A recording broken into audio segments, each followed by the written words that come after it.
G'day, Ben from Duck Plain Chicken here with a new build series. This build series is going to be a little bit different, the fact that I'm not actually going to paint it in this particular series. I may get around to painting it in the future, but for now it's just purely the assembly.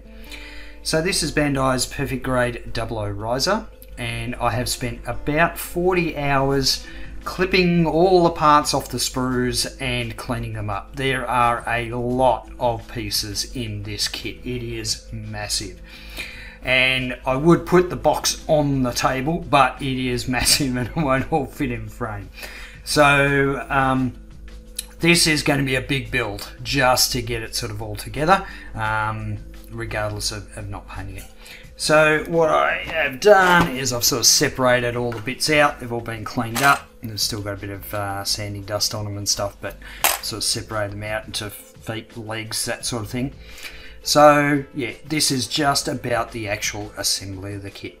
Okay, the first step is the feet, and of course you don't need to see me build both of them, so I've already built one. And first of all, we start with the ankle joint, which is a combination of this piece, a polycat that slides into it, and then we have these little pivot pieces, and you do have to be careful which way they orient, because they do go a specific way. Alright, and then this gets enclosed into these two pieces here.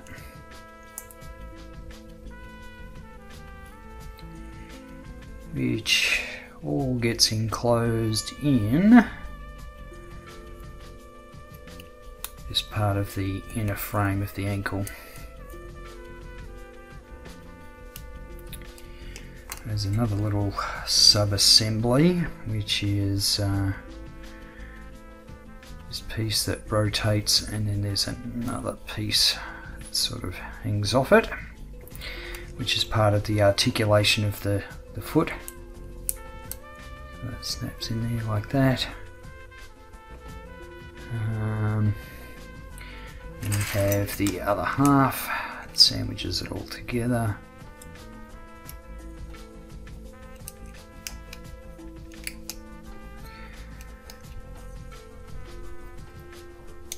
And my experience with working with perfect grades, well, with any Bandai kit really, if you're assembling the kit and it hasn't been painted, so you're just assembling the raw kit out of the box, be really careful if you feel as though you have to force any pieces, because the engineering of these kits is so good. Normally you don't have to force anything, so just, you know, be really careful when you're sort of putting these kits together. Of course, it's a different thing when you've got a few layers of paint on it, you know, things might get a little bit tighter. So they do actually call out this, it's like a little peg there, you can see that needs to go into a matching hole, and then so this all sort of, you can see that pivot piece there. I think that's what I love about these kits the most. It's not so much the you know, the finished kit. It's sort of the amazing engineering that has gone into it. Oops, I don't remember to put. Yeah, the amazing engineering.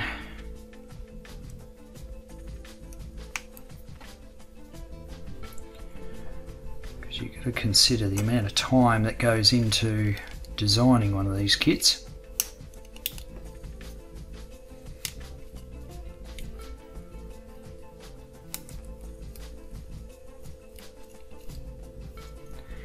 Alright, what do we got next? We have this piece.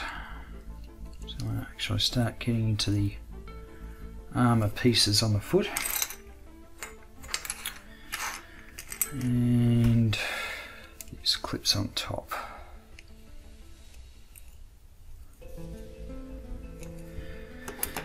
Alright, and then there's the toe, which is made up of this piece, an inner frame piece,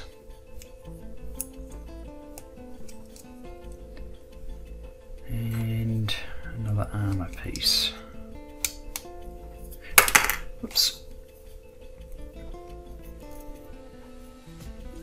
And then that clips onto the main assembly, like that. Put this back armour piece on the back of the heel. And then this armour piece sort of slides up. There's a couple of grooves that it should. There we go, slide in. What do we need? So I need to raise this up. This bottom piece slides on.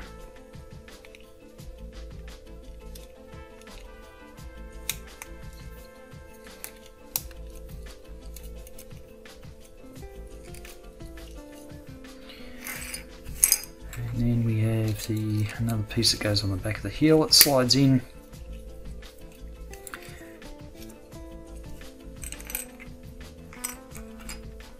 Some side pieces that clip onto the side of the foot, and that is essentially at least the foot part. The next bit is just the ankle, but you can sort of see the amount of articulation, you know, and you've got this white piece sort of slides back and forth as you move that up, which is really nice. I just thought about everything with these kits. I'll go to the next page.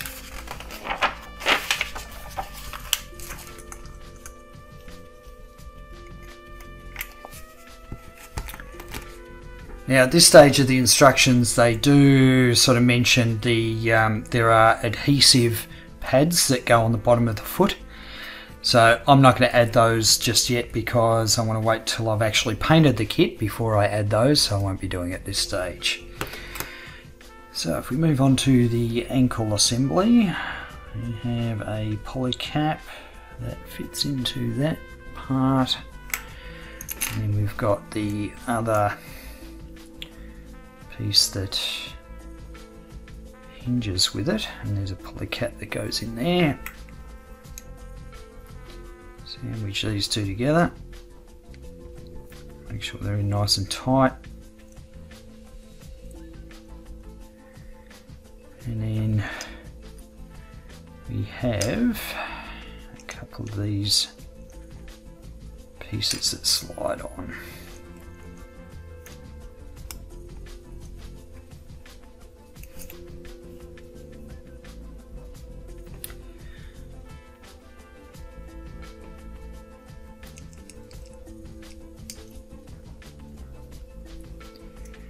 And we have these pieces. This gives us the tilt of the arch. Yeah, which way do I do it on this one? That way.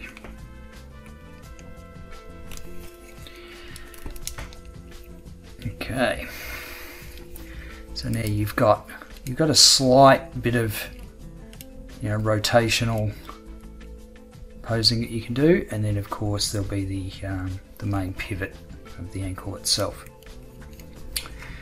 So that's the 2 feet done. Next are the legs.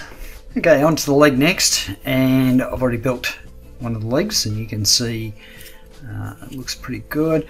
The actual engineering behind this is actually very cool as well. So it has this feature where it's sort of the top part of the knee snaps. You can hear that clicking. It's got a ratchet system.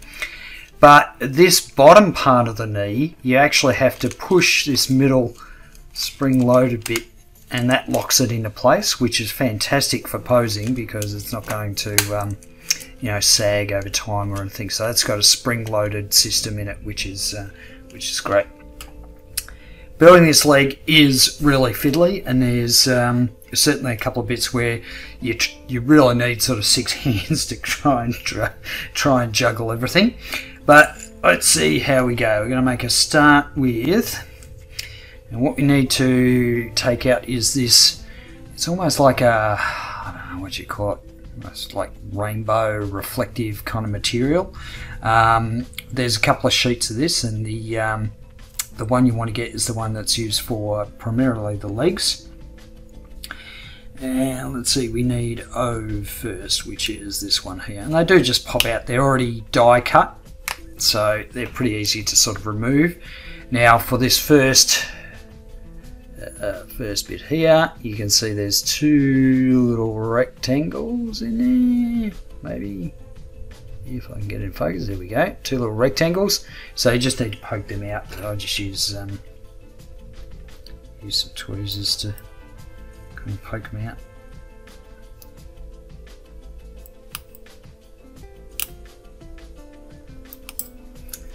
This one's proving a little bit trickier.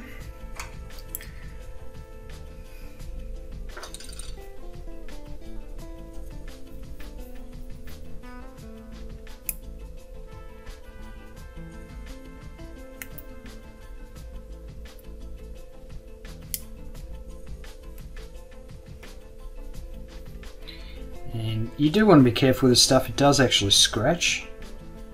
So you don't want to be putting sort of tweezers all over it, especially if they're like metal ones. Alright, so we've got that piece there, which is O, and then we have this little piece that goes in the top.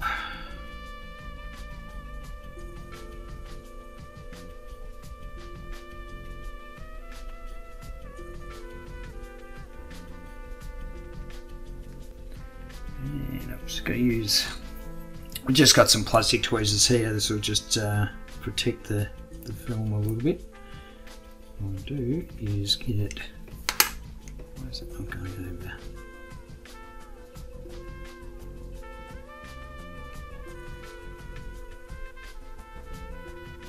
There we go, it sort of hooks over like that.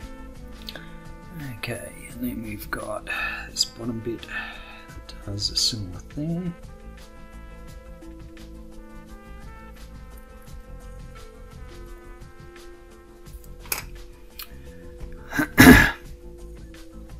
And so you can sort of see how that hooks into place there.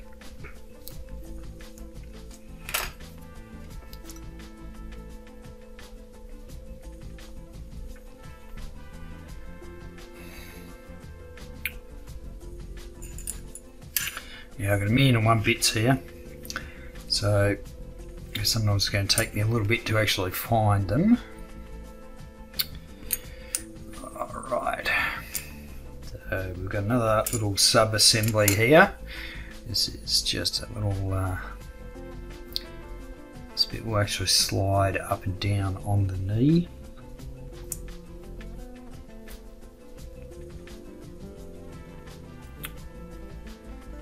And let's see, where does this go? This goes up here like so. And then you've got this little bendy bit, and you do want to sort of pre-bend them a little bit if you can. They actually indicate on the instructions which way they should bend, so I just found it can be a little bit tricky.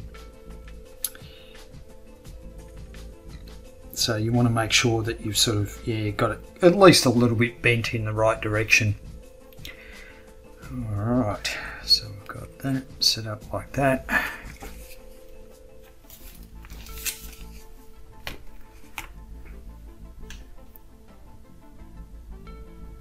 What am I missing? Did I miss a bit? Yes, I did. I need to sandwich it together with this piece.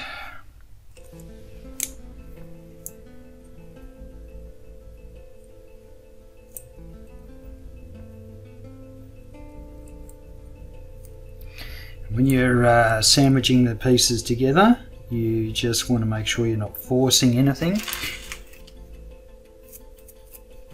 Still got some sanding dust on this piece, so get rid of that.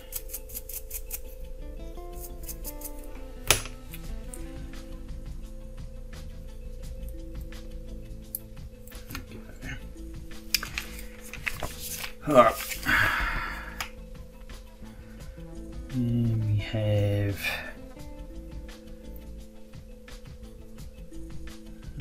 this piece and this piece.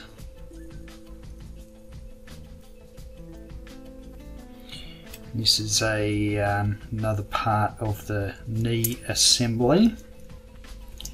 It sort of slides, this bit sort of slides in and out.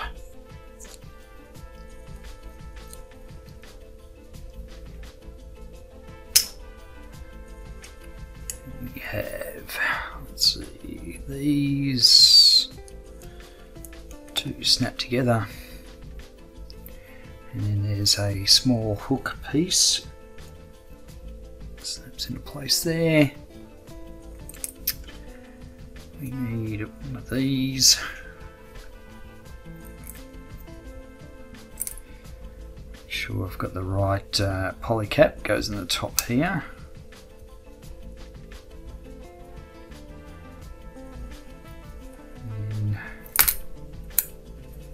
This little piece, the eyelet hangs down.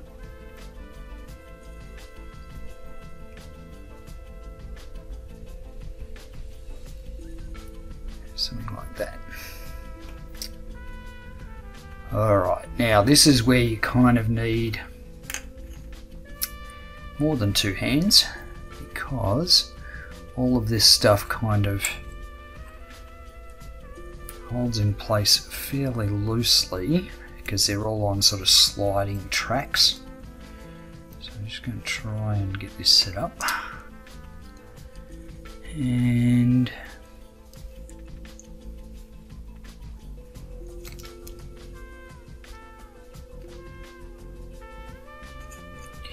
I can try and get all this stuff lined up properly. No, of course it's not going to play ball.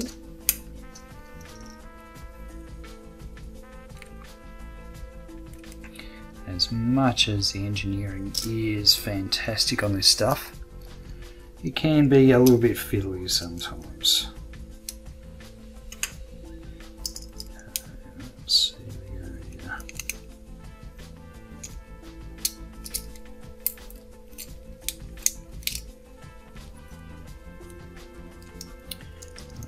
That one's in.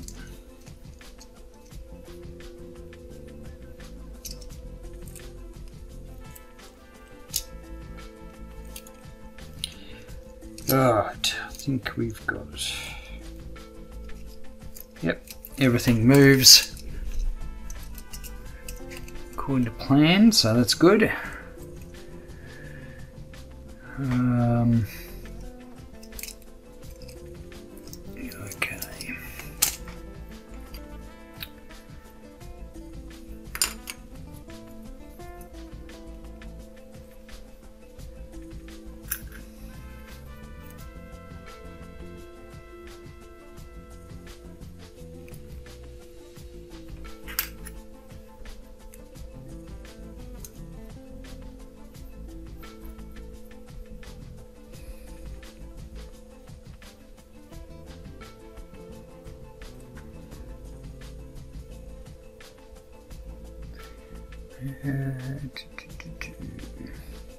Okay, that's where it is.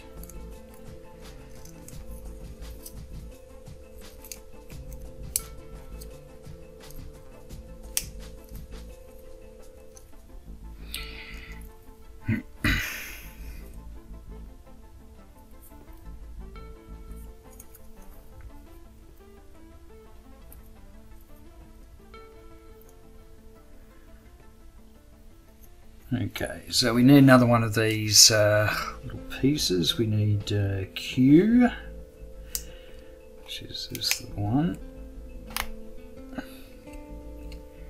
and So these will slot in here, and this is where it gets a bit problematic trying to match it up with the other piece, trying to get it sandwiched in there, because it is a little bit tricky. I might actually just bend that a little bit. Although it's quite difficult to bend because it is quite narrow. Right.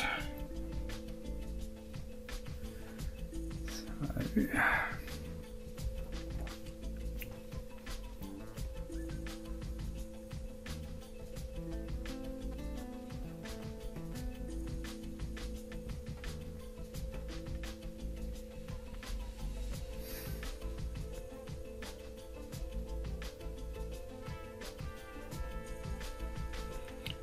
then this is part of the ratchet system.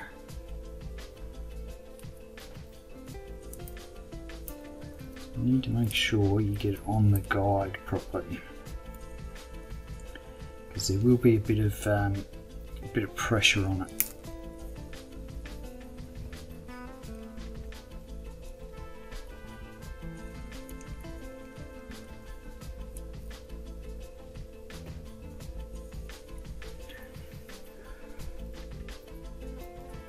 Yeah, so this piece here, you just need to make sure that that's actually set up properly on the, there's a guide that it sort of follows along. Alright, now you have to try and get all this stuff. And this is where I actually got caught out last time. So this piece here actually needs to go all the way over, like that. And the reason for that is because this little peg yeah, has a very narrow sort of little spot that it has to fit into. So I got caught out with that, doing the other one. And of course we've got to try and line everything else up.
Okay, so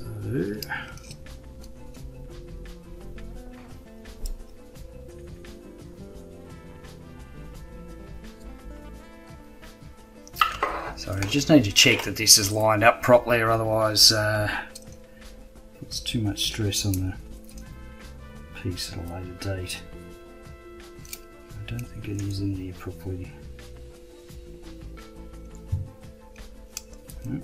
No, maybe it is. Okay. Now we need a polycap. It goes in here.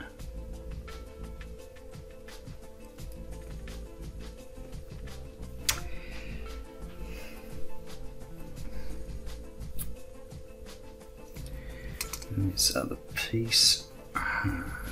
Let's see, which way does that go? It goes like that.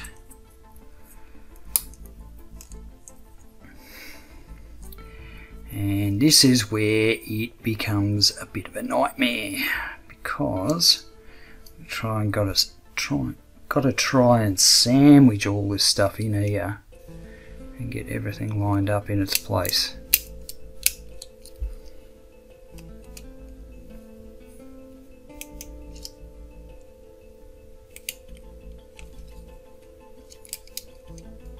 So there's a couple of tracks you have to watch to make sure that pieces are going where they should.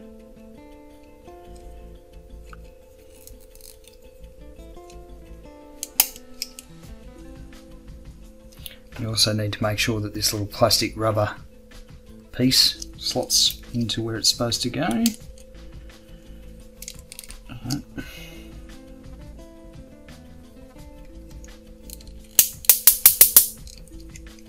I think we've had a win there.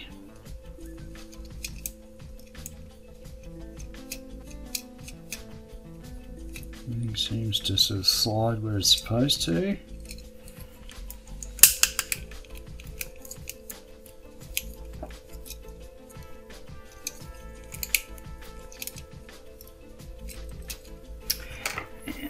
Sanding dust still in there.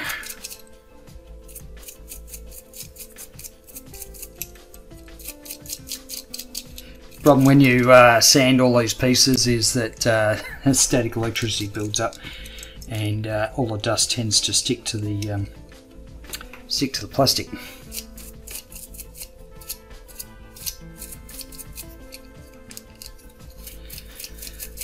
All right. Okay, so the next bit is to set up this piece, and we have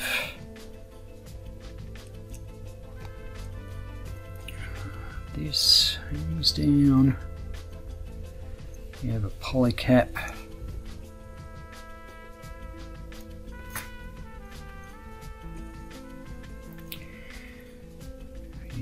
Another poly cap that goes in the top here, and then we have a couple more of the little rubber pieces. So what do we want? We want N,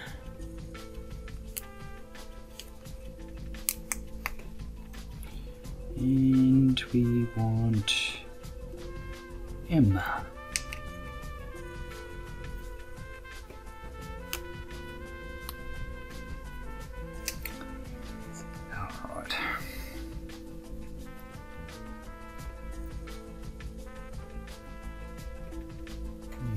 These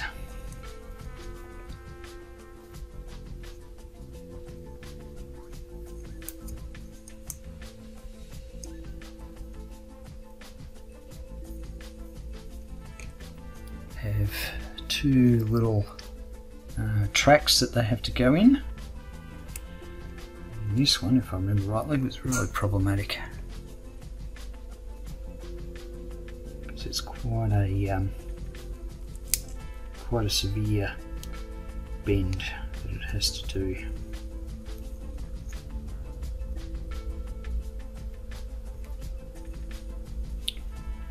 Alright, are we missing anything? Nope, doesn't look like it.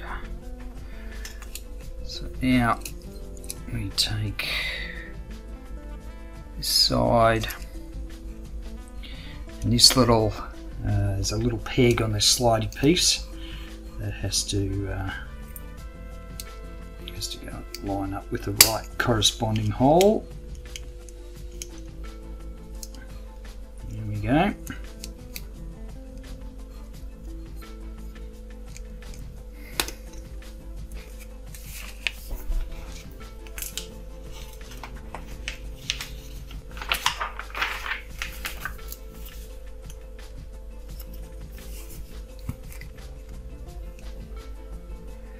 Alright, and we get the other corresponding side to go in. And this is where we need to make sure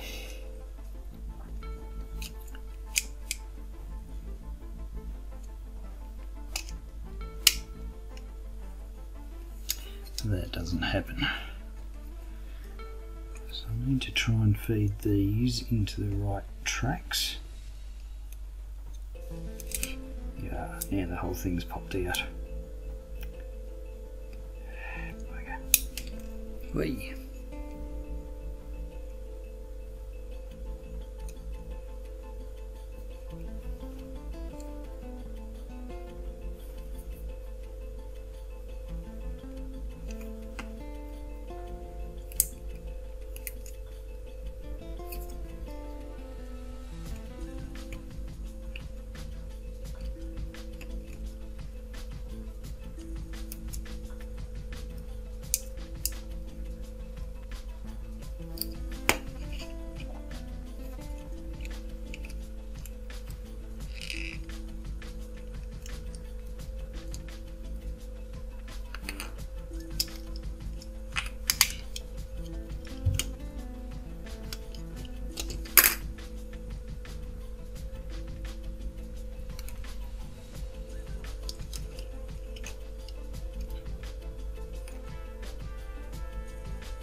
You get one side in and then the other one pops out.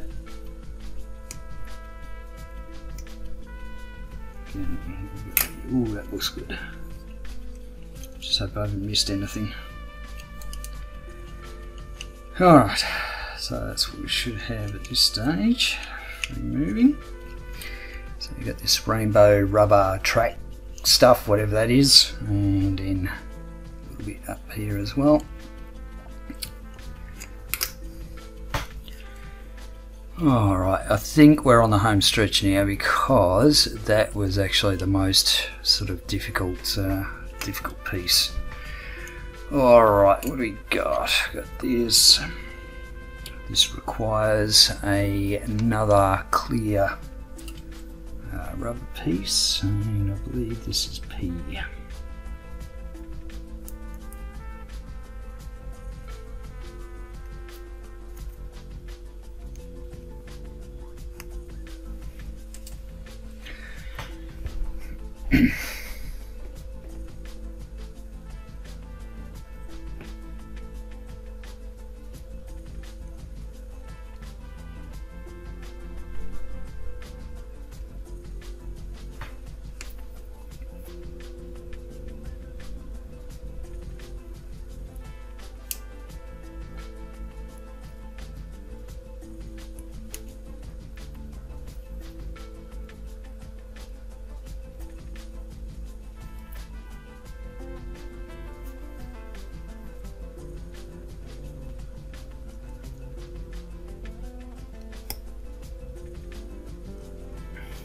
I think I spoke too soon about being on the home stretch. Just remember that. These rubber pieces are quite fiddly.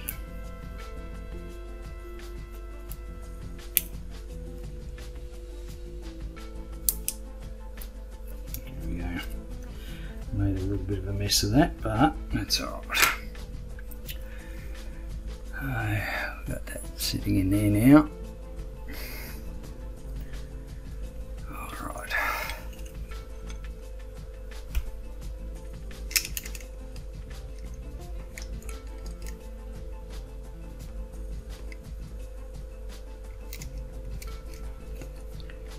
Slides in.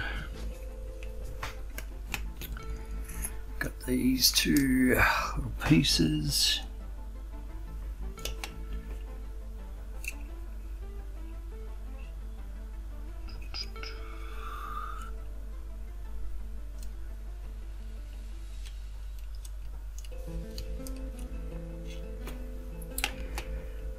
Again, we need one of these little clear rubber pieces. I think we're up to R.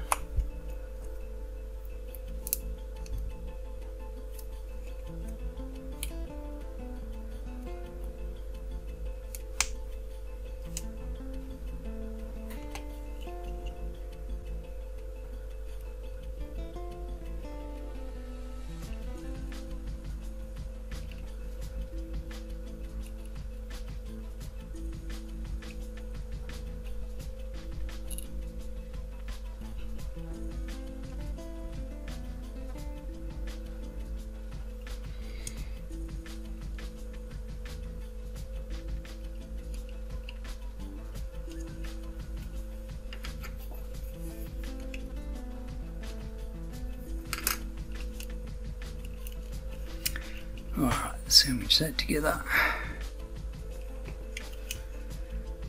Put it back.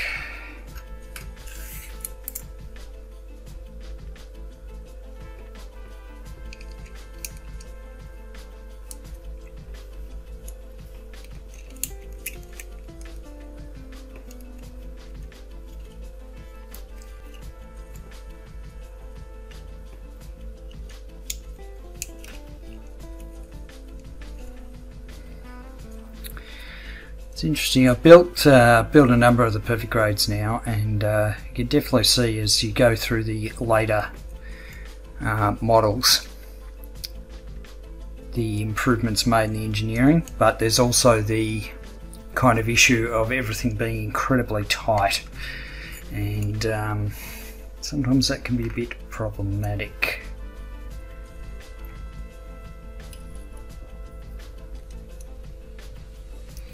So this is going to make up the main hip joint.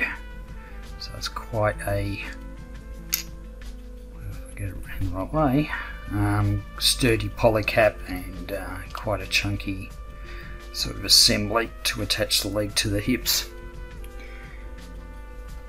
Alright, here.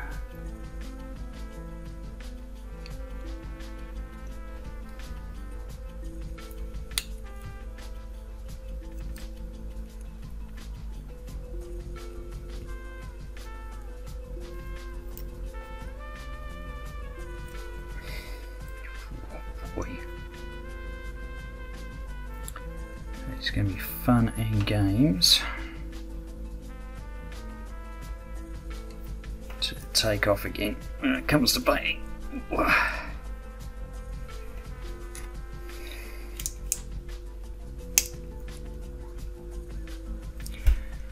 Alright.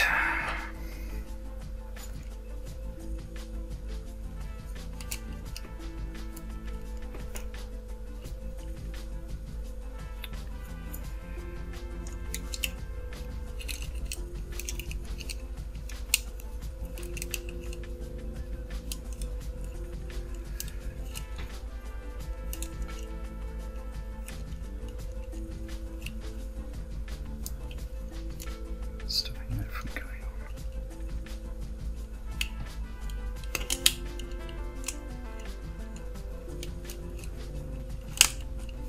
Yeah.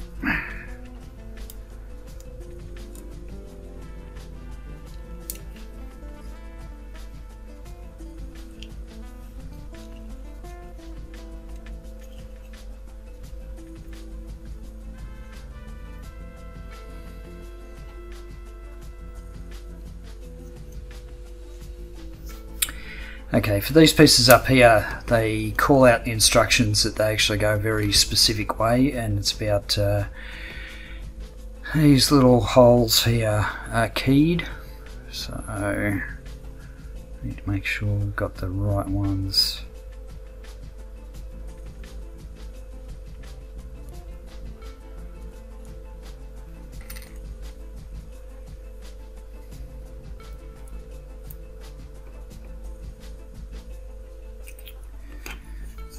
Make sure I've got this around the right way.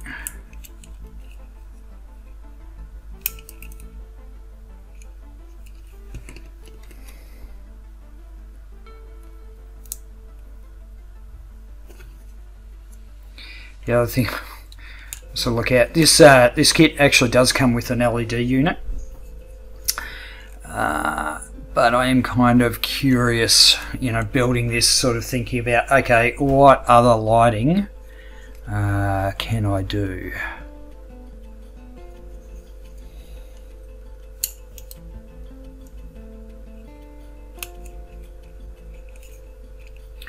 Because there's these kind of clear bits around, you know, around here on the frame, but I don't think there's any stickers or anything. Let me just check that. Yeah, it doesn't appear to be any stickers that need to go underneath it, so it might be an opportunity to maybe, even if it's not an actual LED, to maybe paint it, you know, a different colour, make it stand out a little bit more.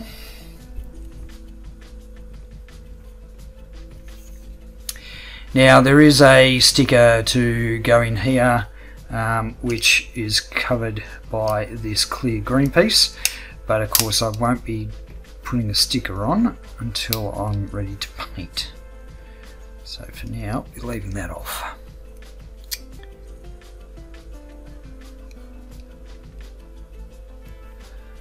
All right.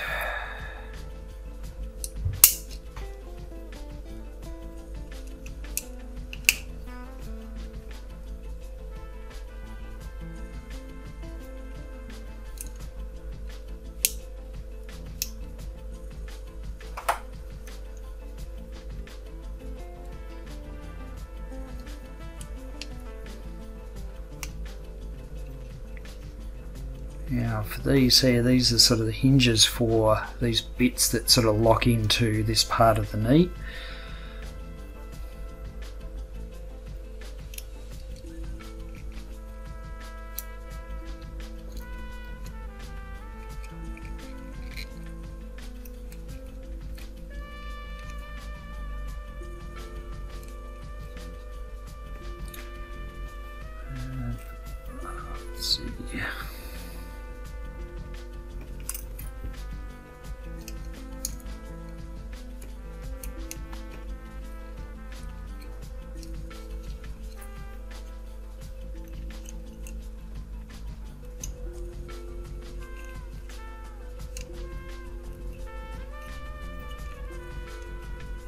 we go.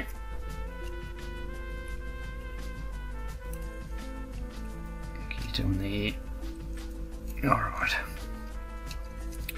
Yeah, so this sort of locks into place.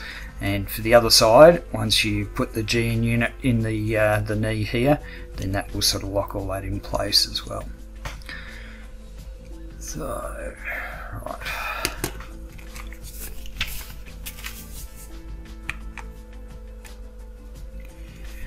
So now we're up to a lot of the armor pieces.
Make sure I get these around the right way, because they do have a front and back.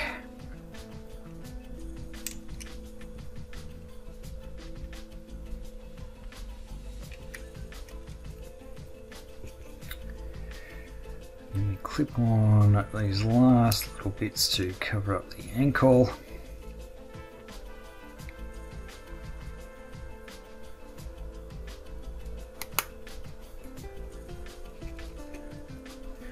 And I'm leaving this clip out because this is where the GN unit goes in.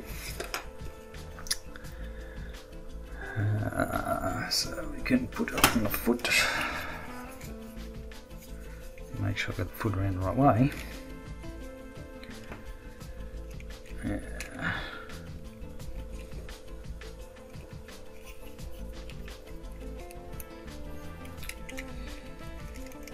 Alright, here we go.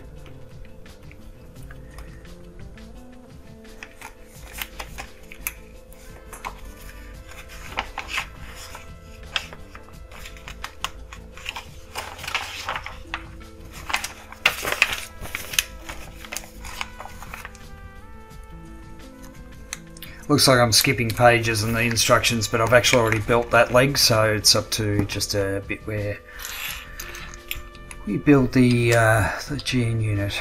So for this, we also need one of the springs, and it's good. They actually, in the instructions, they do actually provide sort of a I guess a one-to-one drawing of it, so you know you've got the right element. And we also need a bolt and a nut.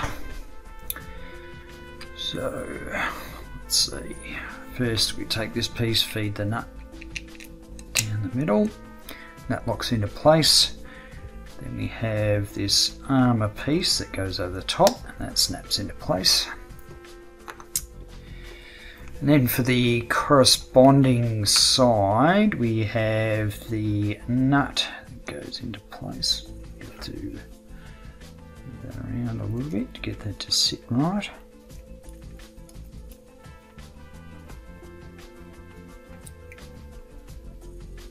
Yep. And then there's this post that's going to sort of hold it or hide it, I guess. Alright, now there's sort of these lines, let's see, oh, I'll find the camera, there we go, you see that line just near my finger. All these bits have sort of corresponding lines on them, so you just need to make sure you match those up. Right, so we've got that, then the spring sort of fits in there, and then basically we take these and screw them together.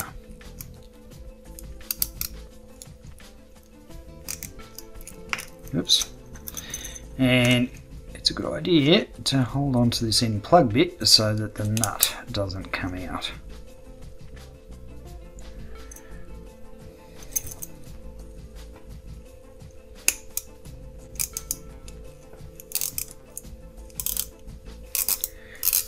Alright, and we can screw that in as far as it'll go, and there'll be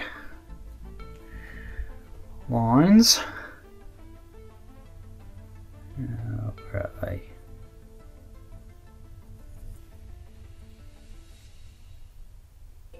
There you go, you can sort of see that line that goes down the centre there. There's sort of three parts lining up. And that basically means that we are ready to put the GN unit in here. So we have to lift this part up, we slide this in, fold that back down, and then put this back into place. So now the knee will move at the top here. If we want it to move in the next bit, we have to push this in, and then we can move it, and that locks it in place. It's not going anywhere. So it's actually nice they've sort of made this, made these joints really quite strong, especially given you're going to want to put this in a fairly dynamic pose. So they've done well with that, I think. All right, so we have the two legs done. And I think the next thing I'm going to do is probably the arms. Okay, time to start working on the arms, and the first thing they get you to do is work on the GN condensers for the arm. If you don't read Japanese, there's a piece that can be a little bit confusing because it's referenced a couple of times in the instructions, but you only get one of them, and it's this bit here, which is 09. And the reason that you only get one of them is because it is sort of a temporary piece that you use to hold pieces in place while you screw them together, and then the piece is sort of removed. So it can be just a little bit confusing in the instructions because you see it's referenced to 09 a couple of times, but you only actually get one of them in the kit. So the first thing we need to do is take these very small pieces and line them up together. So I'm going to sort of put two of these together at the same time, and there are sort of these grooves that need to line up, so you need to make sure you've got those lined up correctly. There are teeth in it, so it sort of grips. It's part of the sort of ratcheting system. So we've got those, and this Look at that.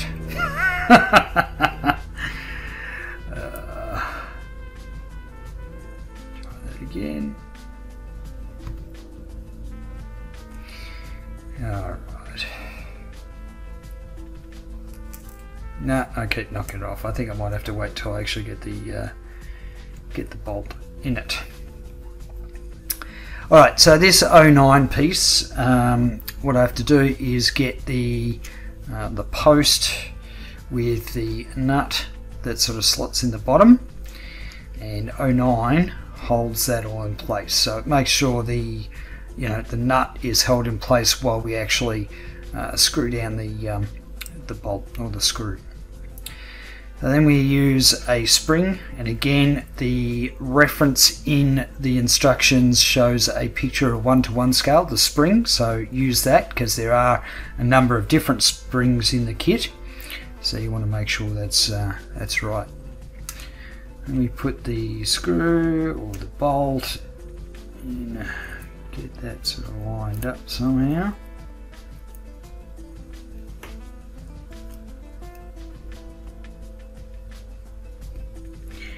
Take a screwdriver,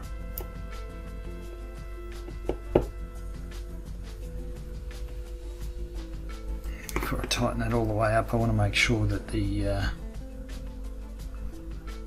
all the slots are lined up correctly.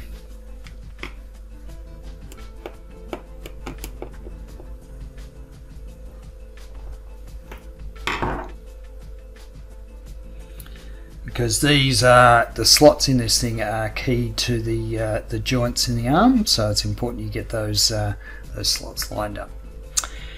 Okay, so there's one done, and I take 09 out once the once it's sort of all held in place, and then I can work on the other one. Now the instructions actually say for you to create to make up 4 of these, because you're doing the 2 arms, but I've already created 1 arm, so I only need to do this twice. And why is that not going in properly?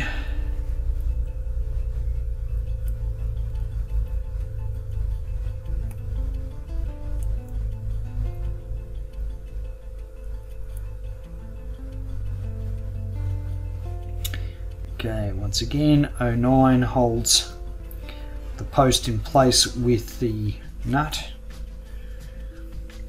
Put the spring on, line up the bolt.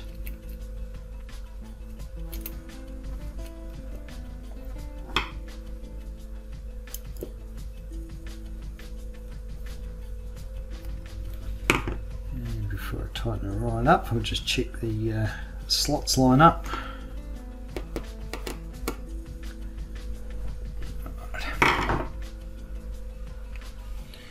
Okay, so there we go. We've got 2 of these. They're called GN condensers. Alright, what's this one? Now we're making a slightly different sized one. And this is the main elbow joint, if I remember rightly. So I need to line these up.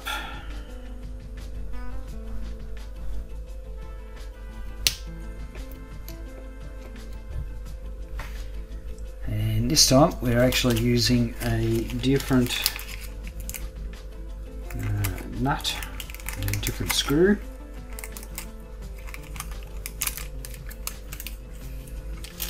And also a different spring.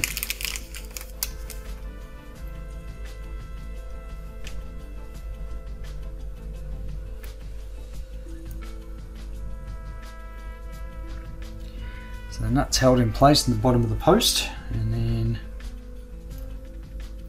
use 09 to hold that in place. Get the spring on. Line up the bolt,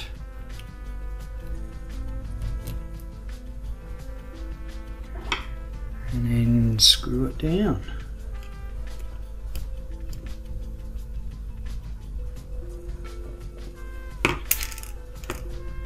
Just want to make sure that's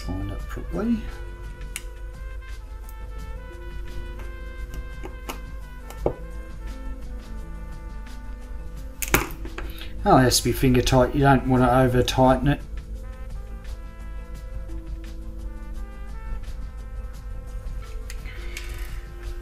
Alright. So next thing we have to do is take these two pieces and a poly cap, and they point out that it's really important that you get the orientation of the teeth in this circular bit around the right way. So it does make it quite clear in the instructions which way it should go, but make sure you you follow it, or otherwise you're going to run into all sorts of issues. Alright, and also for this bottom piece that goes in, there's actually two tabs. You can see the one on the left is lower than the one on the right, so it just makes a note of that. Okay, so that slots in there, and then we have these two bits.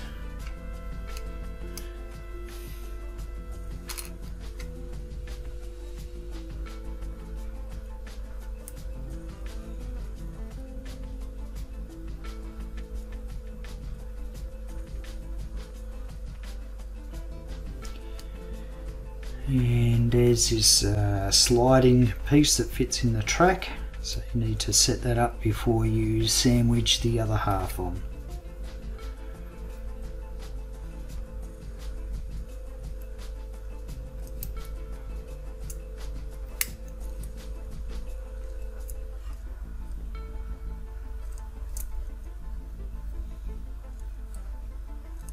And again, it does call out in instructions to make sure that all the teeth in this particular arrangement all line up a particular way.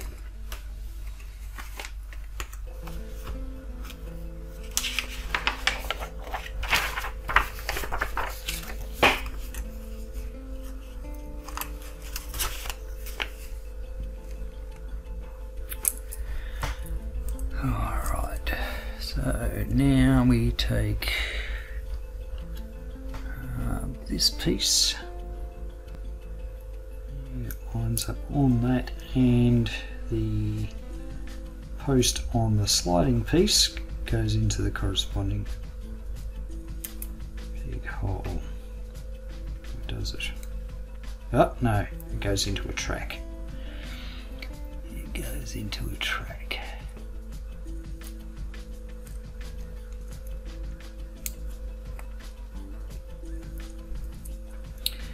So this sliding piece just slides in that track there.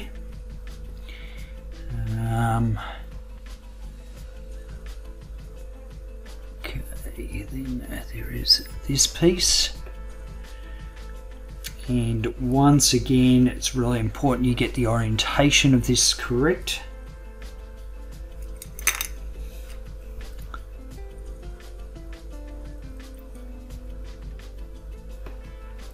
Goes that way.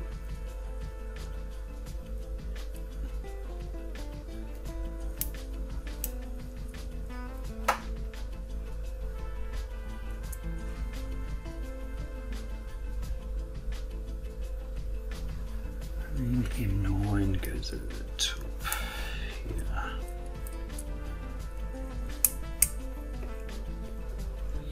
And locks that all in place.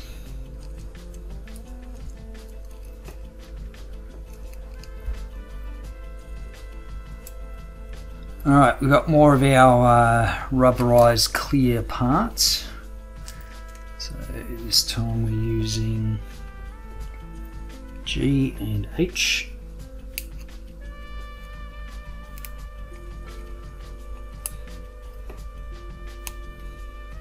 Now I'm just twisting them out of the, I guess you call it the sprue.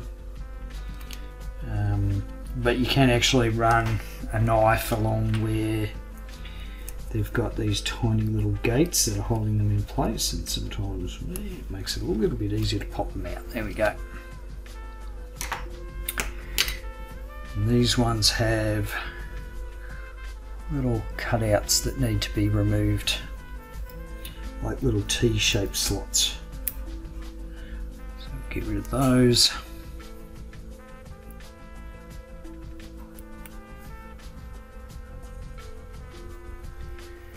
Alright.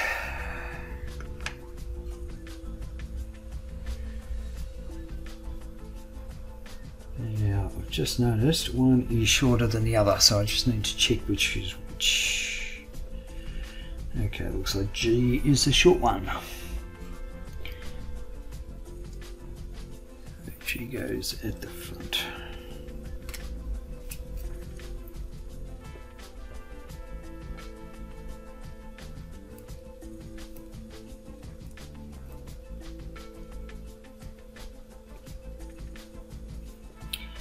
And then there is a little clip to put it in place, and just be mindful there's two clips that are very similar. So one has like a little nub on the end of it. We actually want the other one.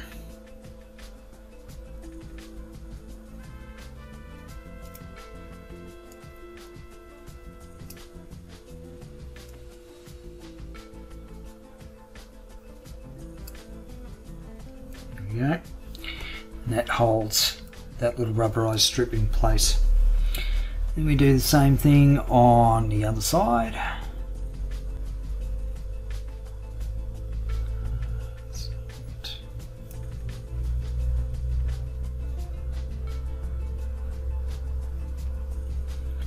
And the other clip holds that in place. You can sort of see how that works. Okay, now we come up to kind of a really interesting part. So this one, it's like a circular piece, but it has that rubberized stuff wrap around it. So let me get one of those. This time it's L.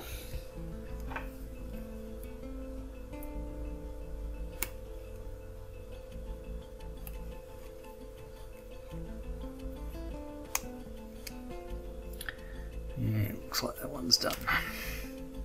I might actually hang on to this stuff. I might be able to use it for another project, so it's kind of an interesting material, and the fact that it's flexible, and there's actually enough here that I could probably, you know, create a few strips if I needed it for another project. So going into the bits box, that is. This has another sort of T-shaped piece in it that can be removed.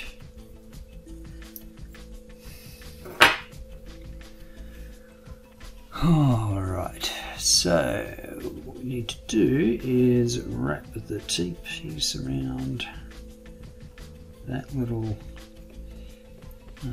peg. And there's a clip that holds it in place.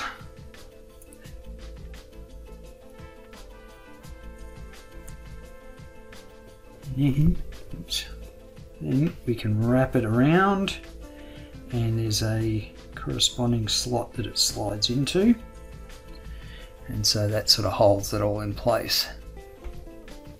Kind of neat solution, that one. Then we need a pod cap.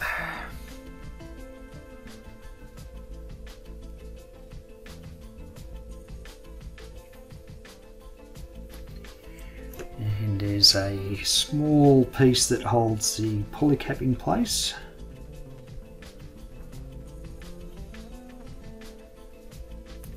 Yeah, it's popped out. It will be held in place with other pieces, so if it sort of pops out, don't worry about it too much.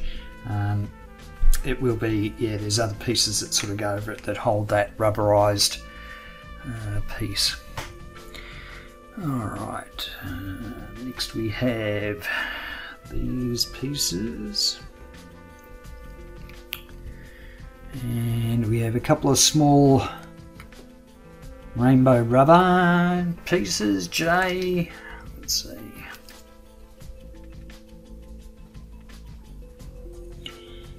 J. Yep.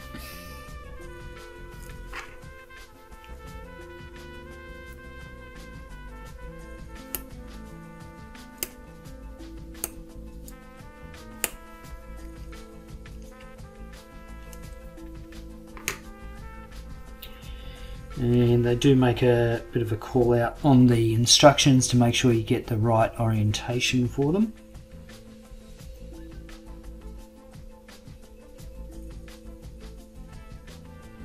Mind you, I don't think they'd fit the other way even if you tried.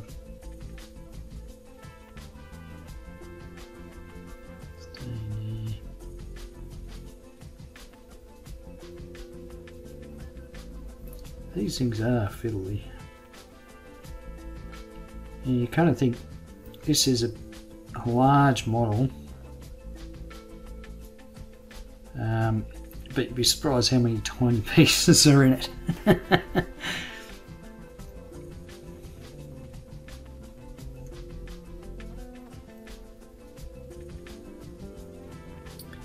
Alright, so we're just trying to line these up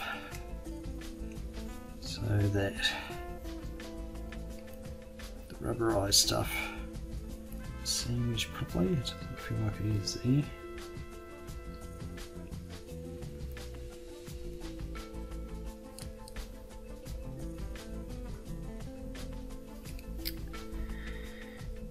Okay.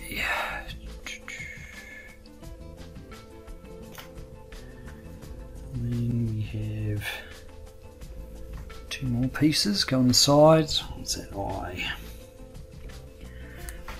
The eye captain.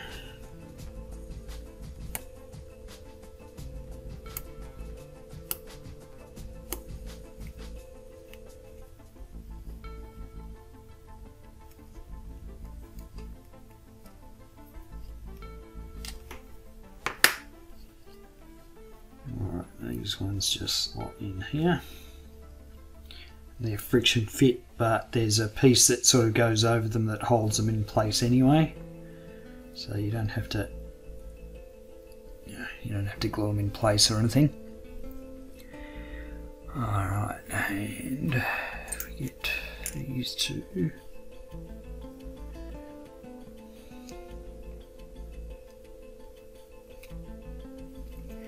After all that, you don't actually see it anyway.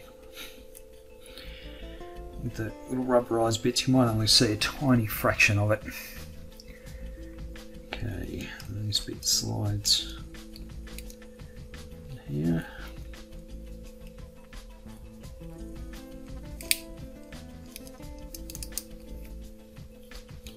Like so.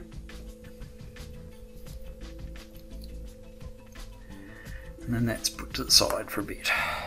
Okay.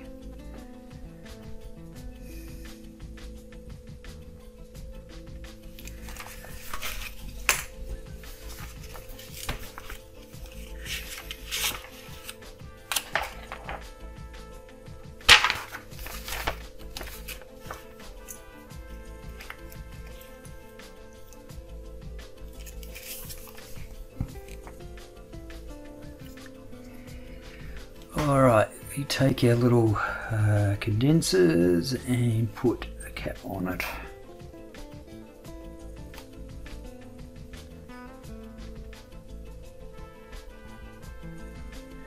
And we just need to make sure these slots are all lined up properly, because they are going to go into this joint here.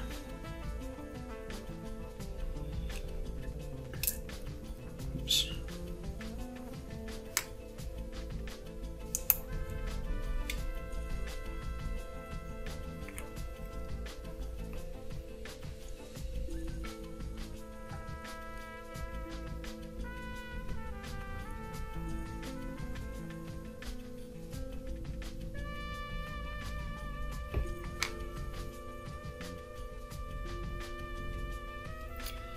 You just need to make sure that the slots are all lined up the way they should be. There we go. And it will stick out proud out the other side, but that's fine, because there'll be another piece that sort of goes over that. Alright, so we have...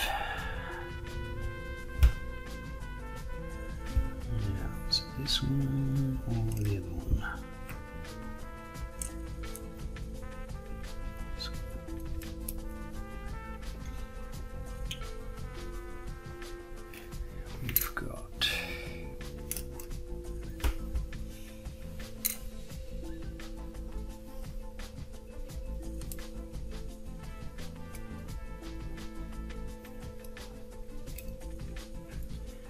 That fits in there like that. Maybe we've got a piece that goes PSI.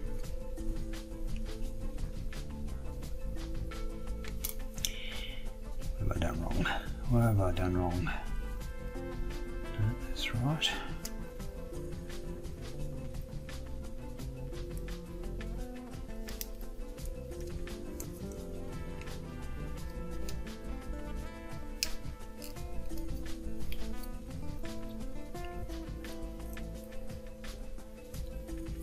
And we flip it over and this one.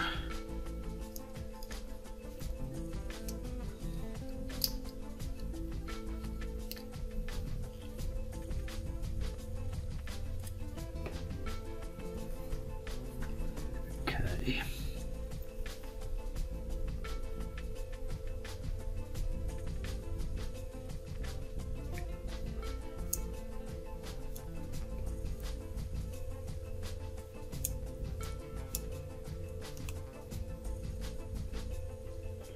I messed up with this one last time. I sort of got it in the wrong spot.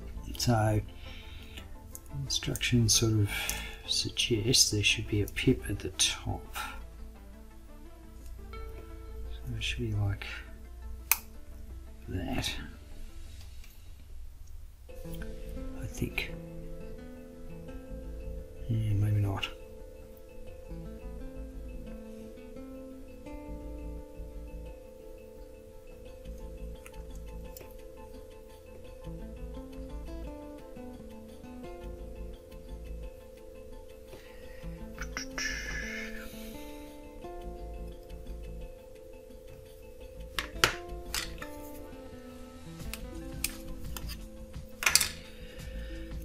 Oh, where are we this thing?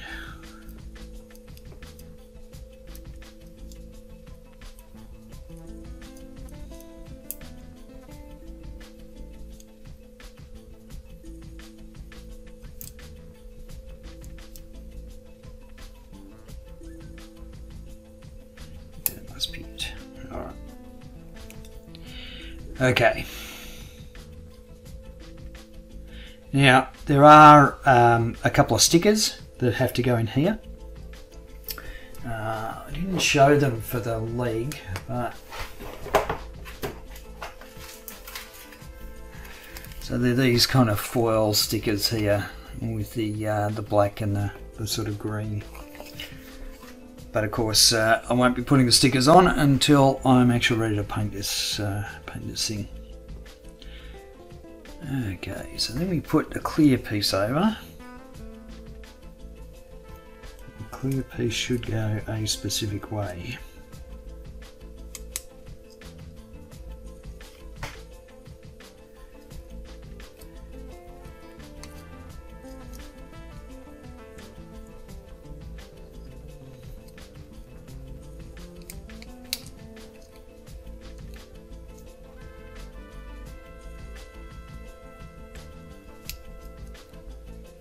There we go, and of course you can't see anything because there's no sticker underneath it, but it's just the clear green part.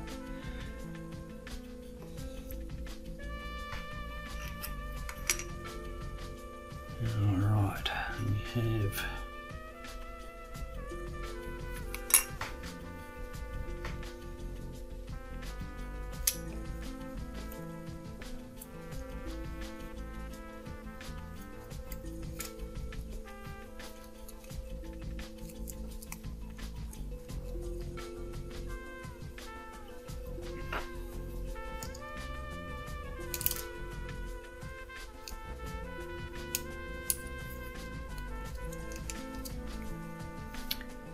just need to make sure that these rubber pieces are sort of fitting into their groove.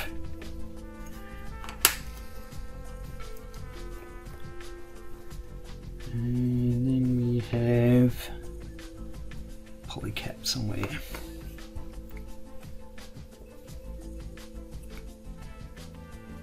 So polycap slides in the back there.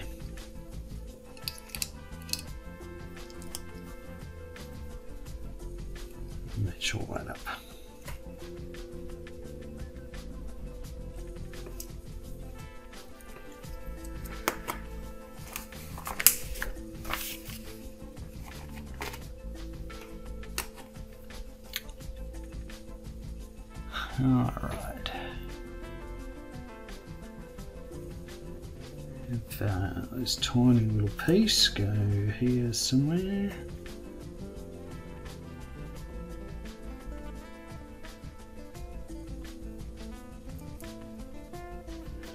Upside down, upside down. Goes that way.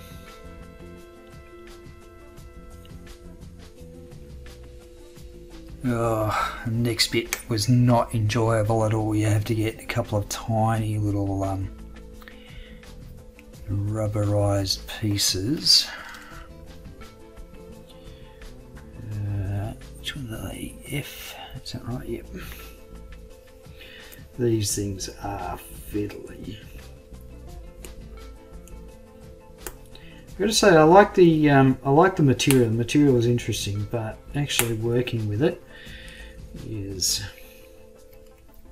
especially these smaller parts, they can be really fiddly. And of course they are keyed a specific way. So you can try and wedge it in there. Problem is, my fingers are too big to really.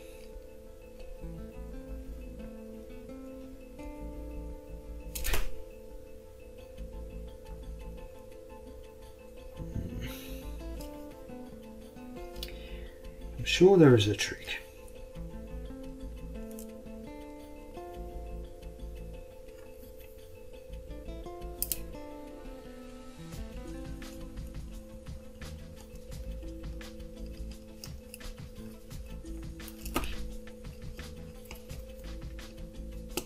Yeah. Oh god. These are horrible fiddly pieces. Go and test the patience. Let's see if I can bend it a little bit more around the.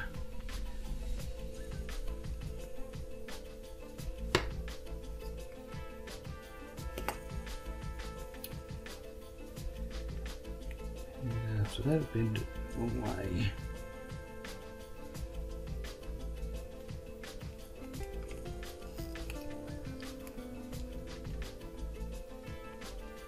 Because it's got quite a bit of flex to it,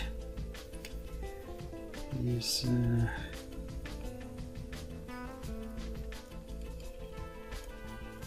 know, it doesn't sort of follow the path that it's supposed to.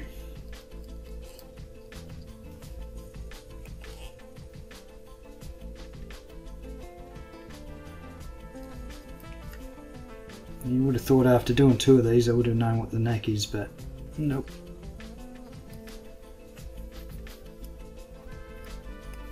I'm almost tempted to leave this piece out because you don't actually see it anyway.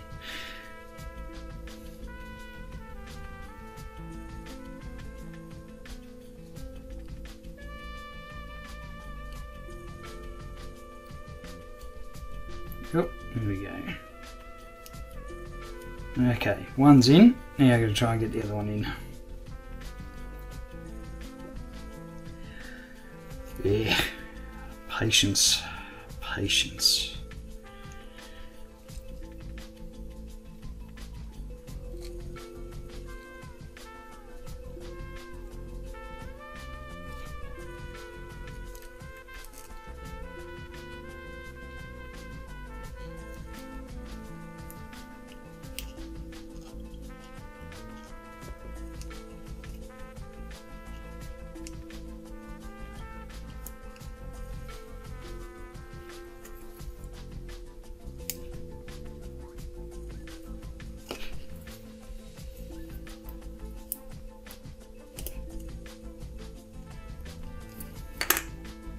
Gotcha.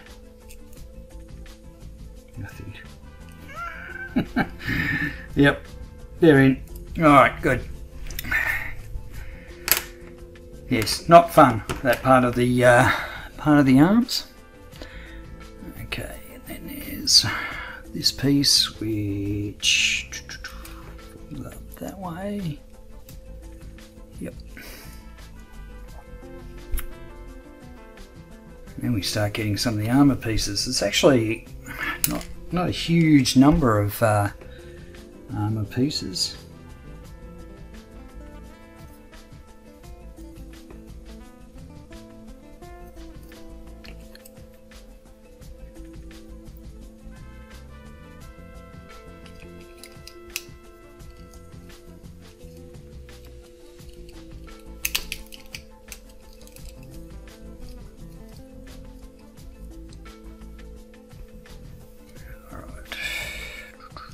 That goes there.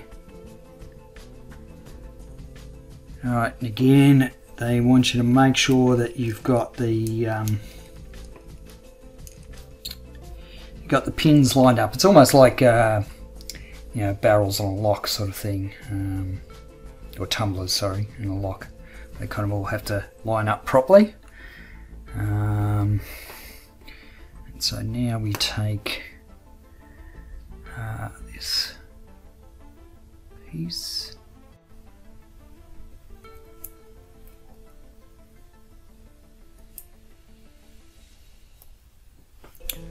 That snaps on there.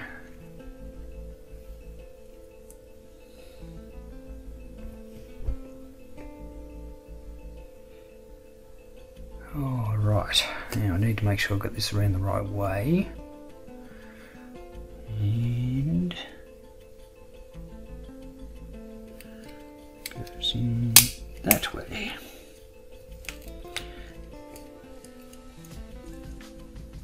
Well, first time, that's a miracle.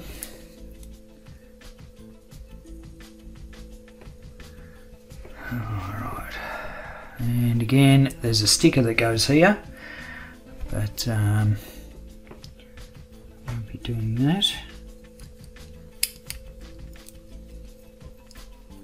And then the clear green piece goes over.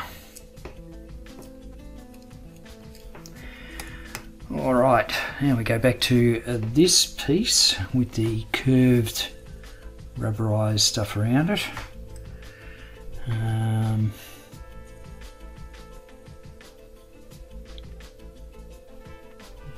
Slot this in here. We get a polycap in there. Actually, maybe we'll get polycap in first, it will be easier.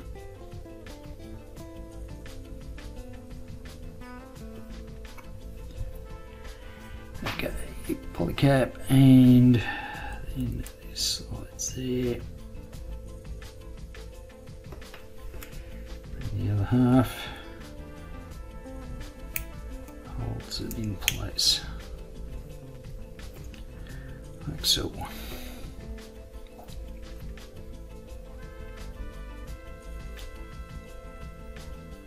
And we flip it around, we have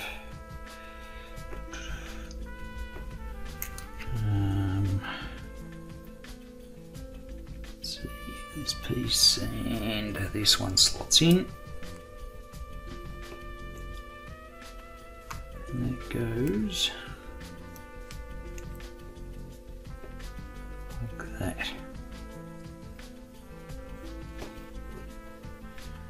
And this one matches on the other side.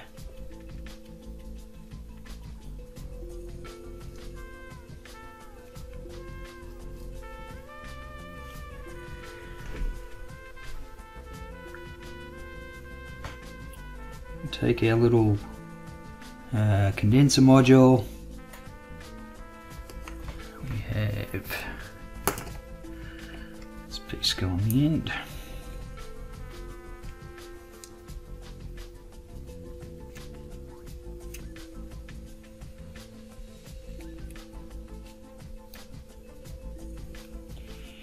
And again, what do I need to do? I need to make sure it all matches up.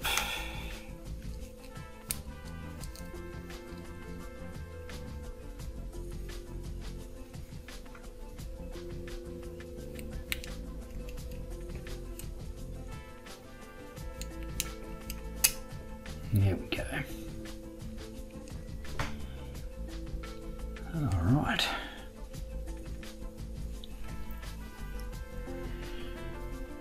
Now we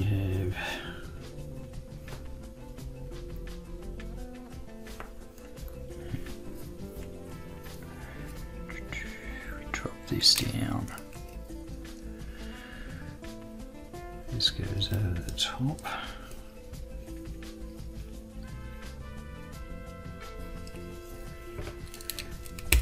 Here we go, it clicks into place. Nice positive click. Alright, now the... Whoops, I'm missing a piece. Oh dear. Oh dear, where did that go?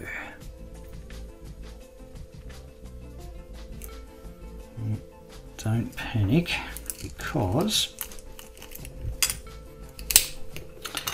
it goes here.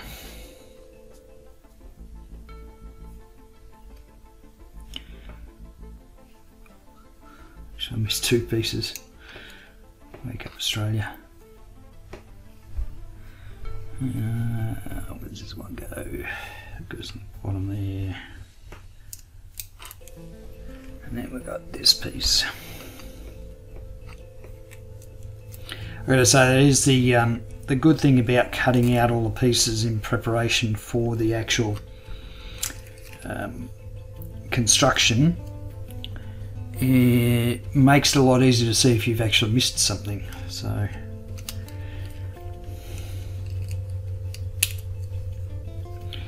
alright, there we go.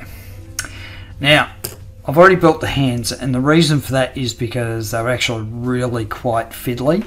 And I'm going to show you in the instructions what's going on, because you kind of build them on the sprue. So you can see how they sort of say you clip in the piece. You know, you've got these two pieces here which are sitting on the sprue, and then you clip on another one while it's in place. And the system actually works really well, but it's a bit of a drag cleaning up the pieces, I must say, on the hands. But saying that, yeah, they went together all right. Got a reasonable amount of stiffness, you know, because it's always a problem, you know. I mean, I know a lot of people sort of prefer the fixed pose hands, and I'm kind of in that camp myself. If I wanted to hold a weapon or, you know, a shield or something like that, then the fixed pose hands are a lot better to work with. But of course, this being perfect grade, you know, it's I like to add an inordinate amount of detail. So what do we got here? This is the armor piece that holds all the finger knuckles in place so the fingers don't fall out. And then we have this other armor piece that goes over the top. And then we have a manipulator. Alrighty, so we need to make sure we've got this one going the right way. Oh, that's tight. That is a tight fit. And I've just broken one of his fingers.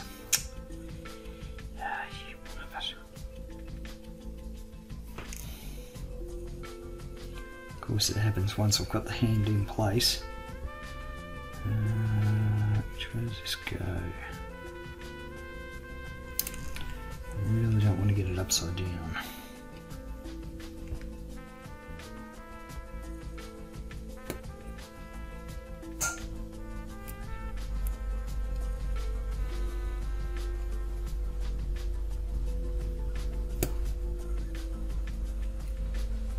Okay.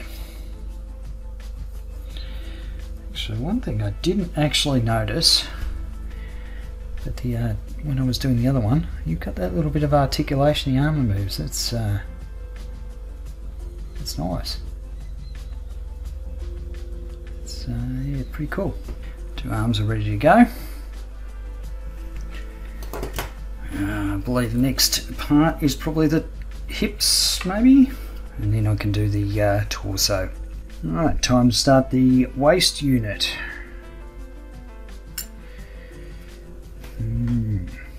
Okay.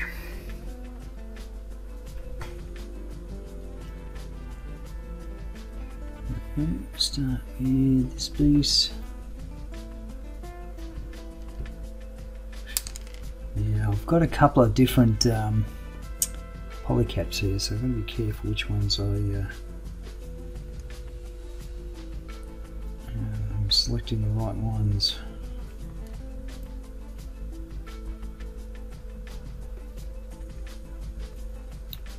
There's a polycap there, and there's a big one goes in there.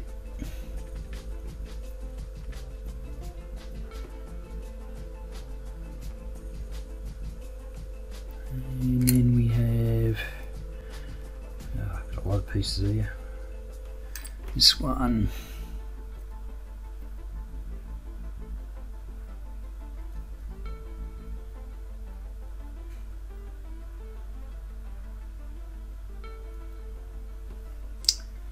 What am I missing?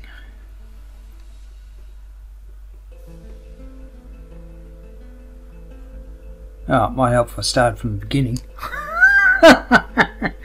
Ah, what a goose. Alright, so U7.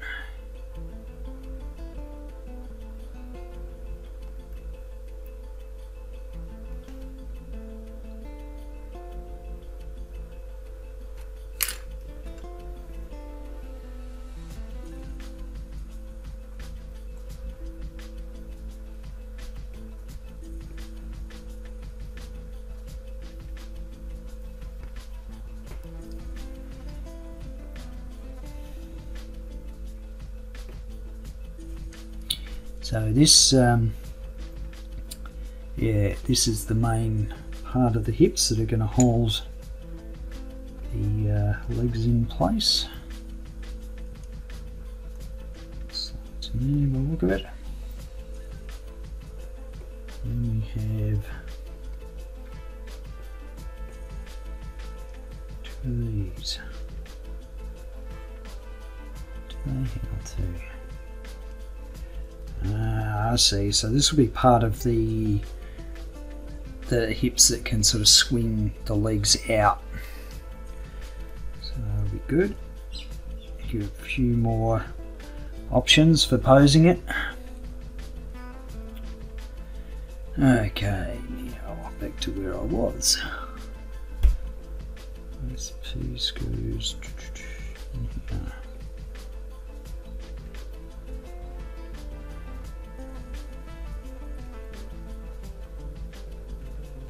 That, and then everything gets slid inside there. Put the other half on. Yeah, so you can see the ability to swing the legs in and out from the hips.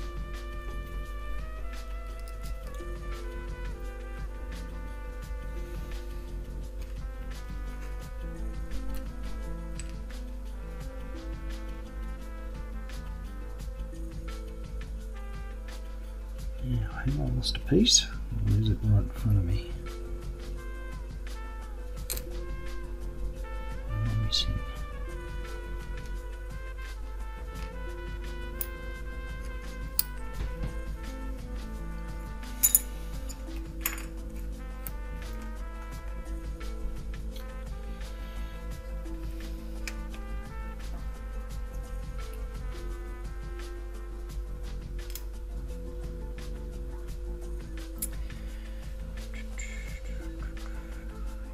So it's this fella, and this pin goes in here, which is why I had trouble spotting the piece, because it's a combination of two. So that goes there.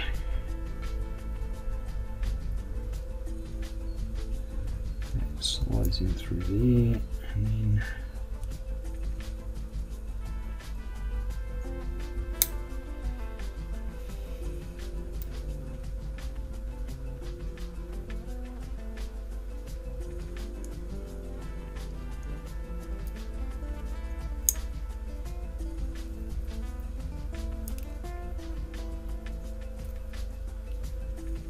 Okay.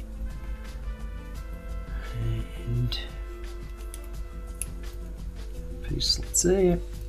Not quite sure what these pieces will end up doing. Ah, I see. I think that's to lock the hips. Yep, that's what that is. Ah, nice. Okay.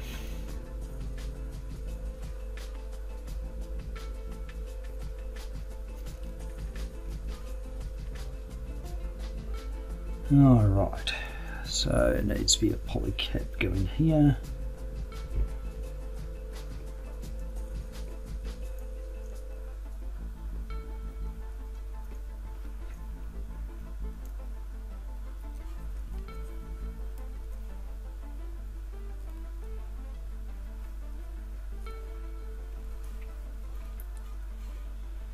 One, two is that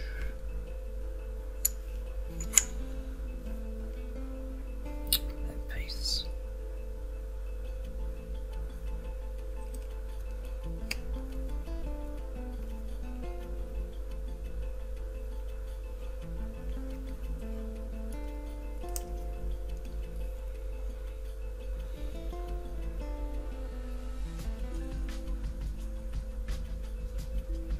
Okay, now for the top bit, we need to make sure we have the right orientation. So you can see there's a bigger space on this side, and that's going to be, I think it's the back. Is that right?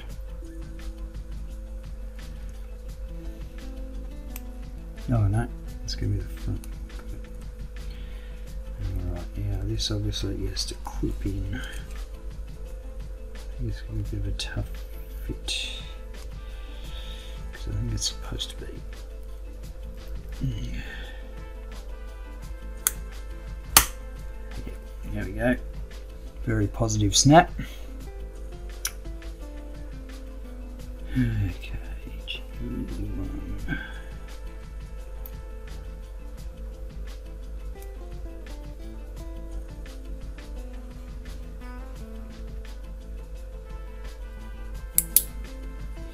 So a sliding piece to cover that. I guess that's, I'm not sure if that's for a stand. But anyway, that piece slides across. Okay.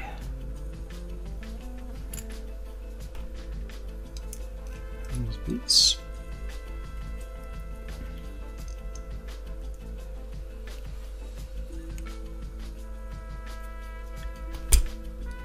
Okay, I'm supposed to.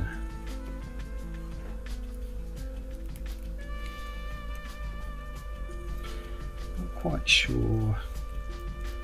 Okay.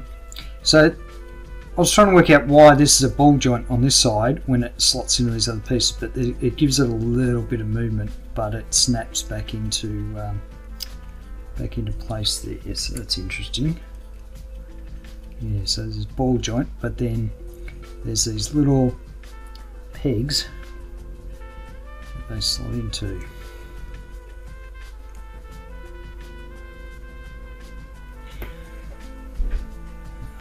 Alright. What do we get next?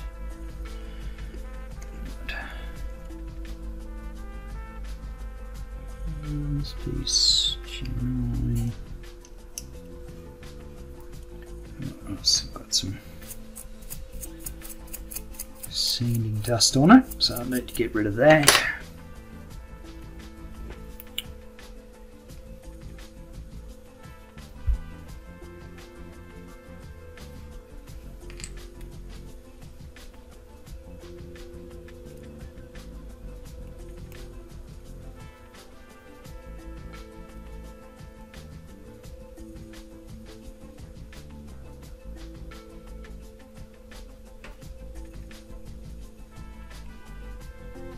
It's a very specific way this piece goes on. Have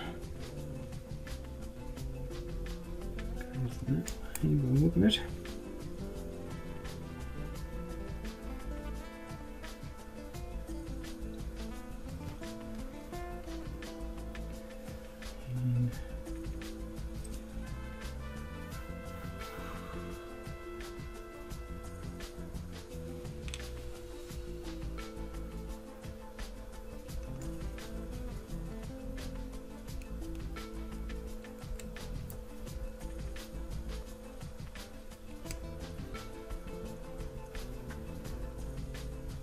Okay. So there's a little bit of movement there.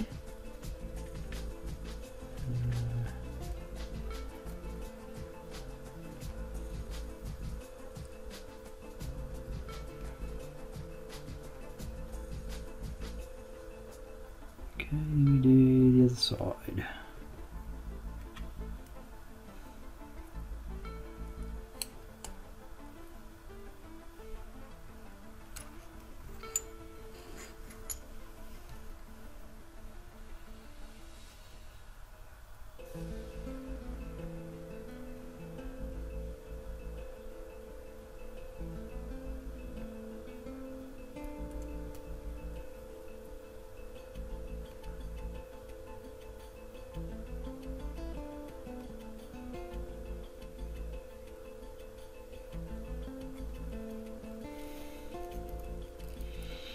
I reckon I messed up.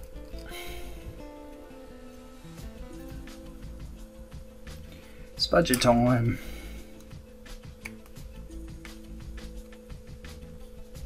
See, I kind of cheated when I put the arms and legs together because I had a chance to find any problematic areas and sort out any confusion I might have, but for this, I don't have that luxury. So you get to see it, warts and all. Well, that is tight in there.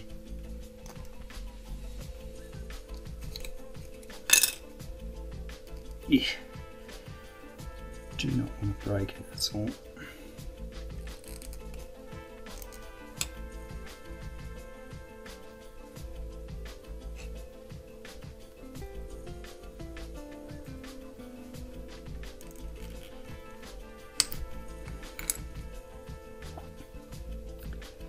Let's put that off and do that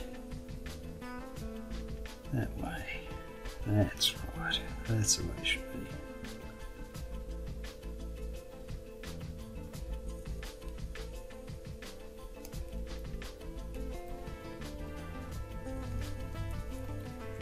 Alright, get this other one on.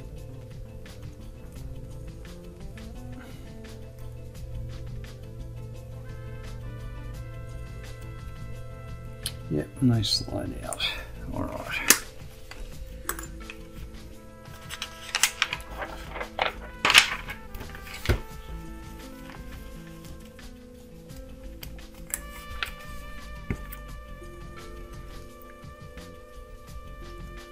We have this cover piece.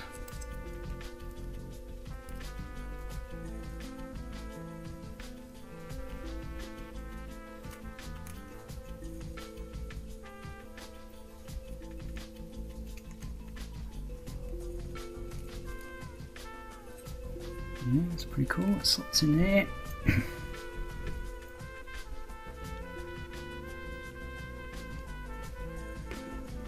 Alright, what we got here?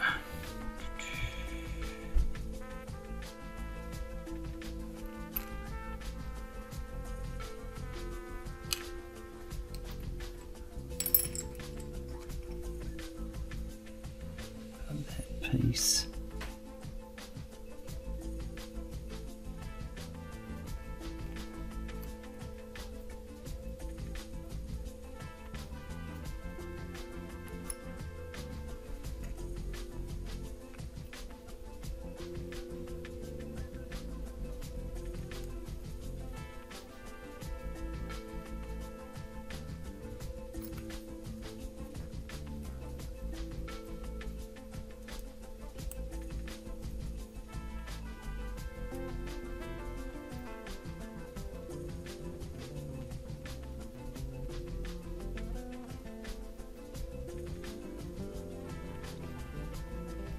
Okay, and we do one for the other side.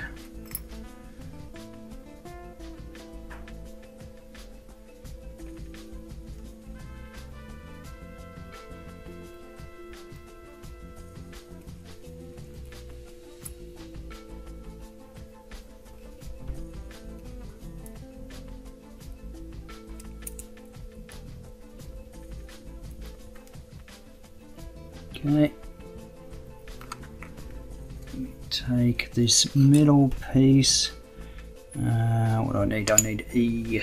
There we go. More of this fun stuff.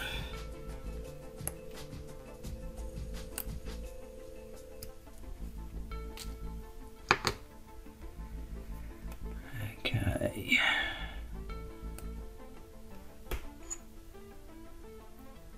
Goes down into there somewhere.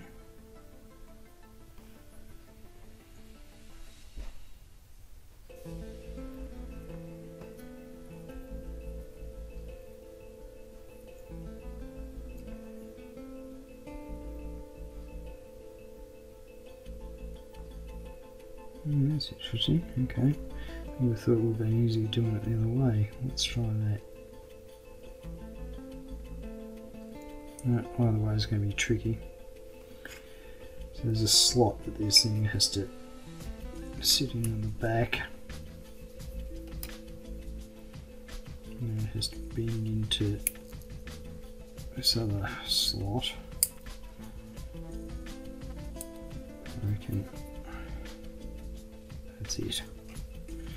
Okay, well that's easier than some of the other ones I've had to do. Let's see. There's a back piece.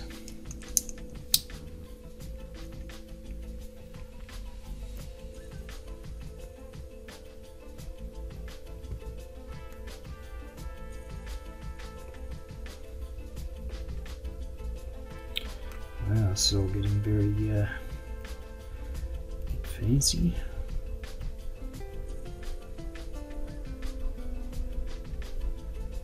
Alright, I have to move these in, is that right?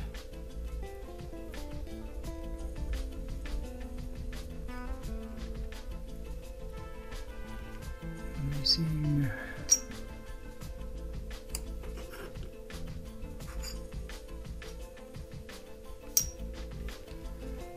Red piece, sole red piece on the.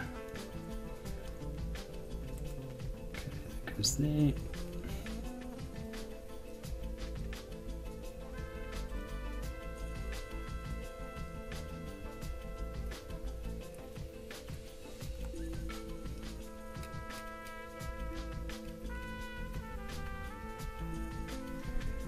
And then this piece on the bottom, which covers up the rubberized stuff. And all this cool detail, typical perfect grade. You put all this detail into the frame, and then you never actually see it. Okay, so that must be the front skirt. All right, we have.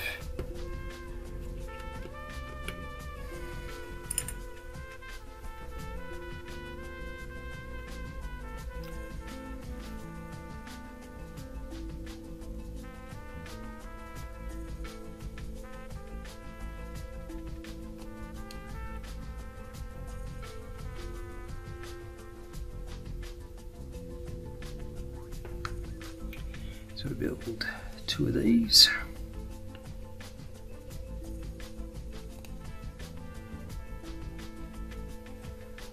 And then we have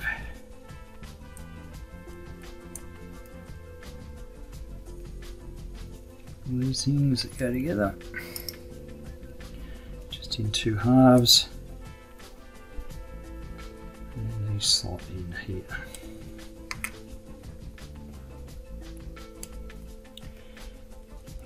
Right, and then they go. Okay, so out to the side, don't they?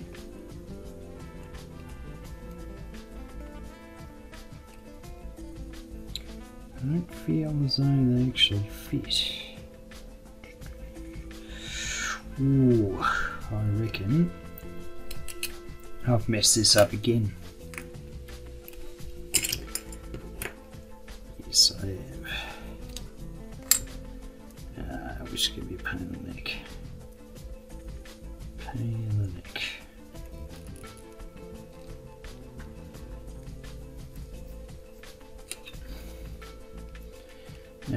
You've seen it warts and all, this one.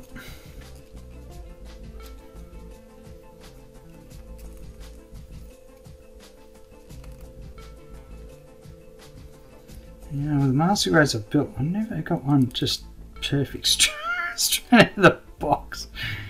I always managed to mess up something. But thankfully, given that these are snap kits, it is not the end of the world if you mess it up.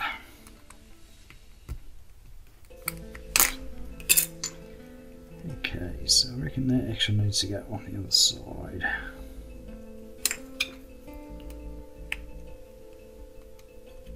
So this is the one problem when you cut out pieces and clean them all up and sort of try to put it together all in one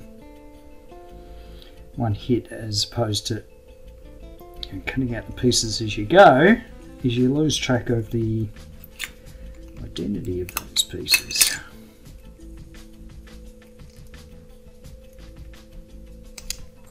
Gotcha. Okay, I reckon these go all the way. Yep. Yep.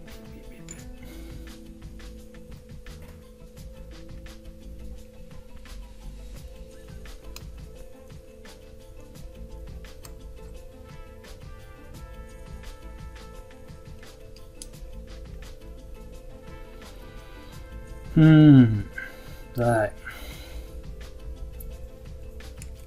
I did not.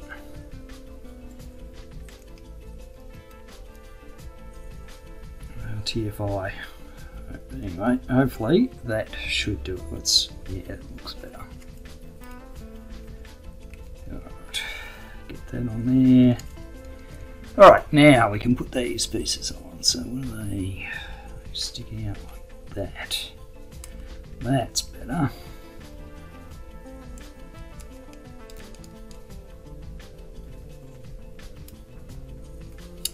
Oh yeah, it's a kind of cool gimmick, isn't it? It pops out. It pops in, these things fold down. That's cool. That's cool. Alright, what have we got left? 2 more of these things.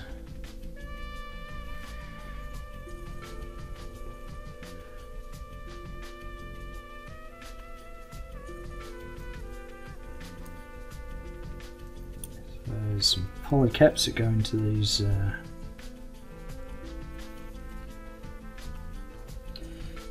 armor pieces, and I believe that's what's going to hold this in place. Right.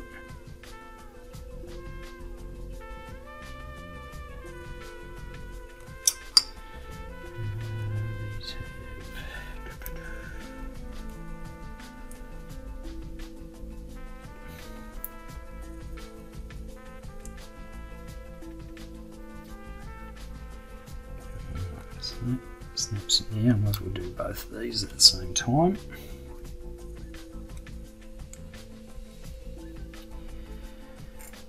And this other one.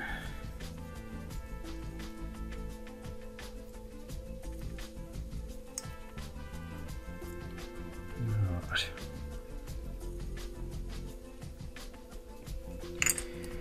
Then we've got a polycap that goes into this gap here.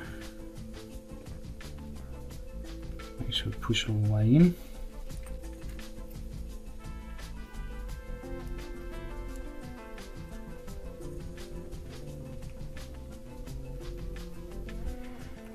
There we go. Alright.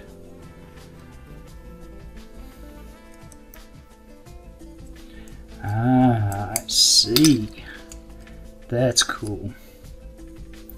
Okay, so that slides up and down, revealing the polycap, which I assume will hold probably a weapon or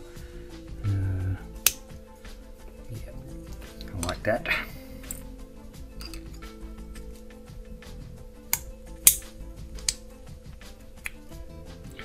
Well, no shortage of gimmicks in this kit, that's for sure.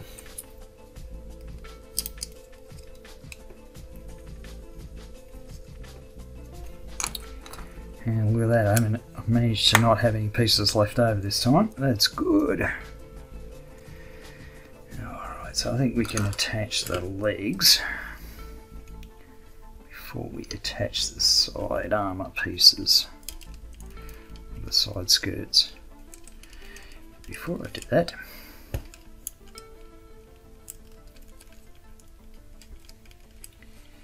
what is that? Well done. Okay, let's look that into place.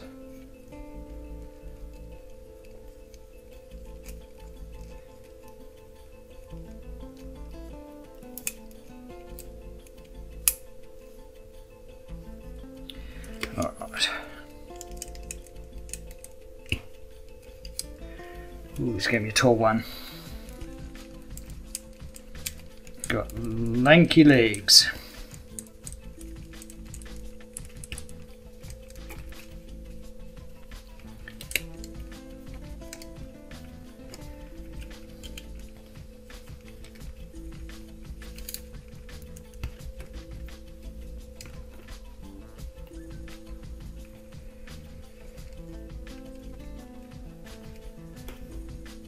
All right.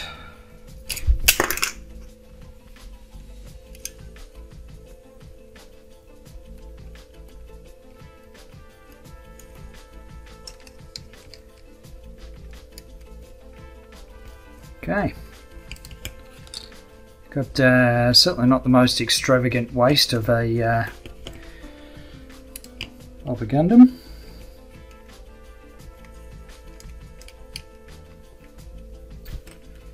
There we go. Alright, next is the torso. Onto the torso, and I've got to apologise if you hear any noise in the background like heavy rain. It's because we are getting some heavy showers at the moment, so if you hear a noise in the background, that's what it is. Alright, so starting with the torso, it looks like we're starting with the cockpit area. Get my glasses on first so I can see what's going on. Alright, so what do we got? Got something like this, and then this piece sits in there somewhere. That looks like it.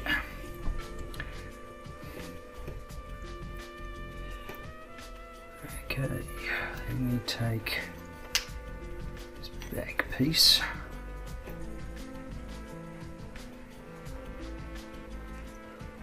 And there's a hook. Ooh. Okay.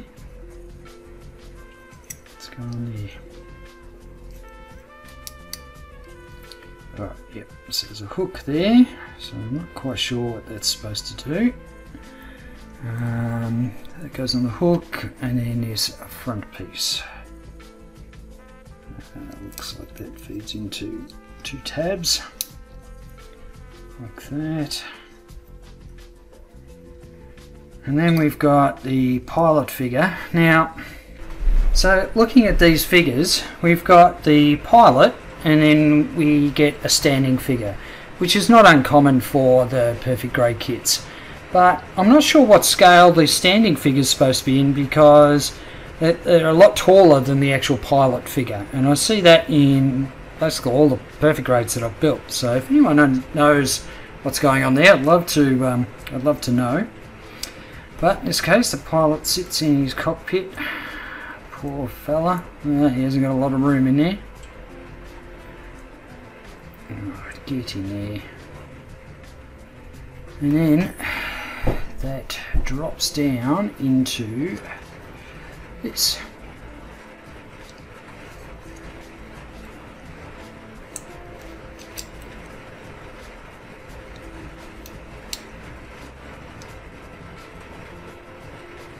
Okay.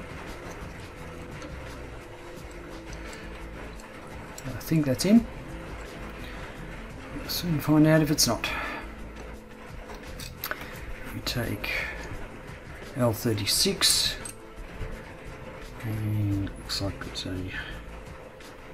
some sort of door or something, and then this.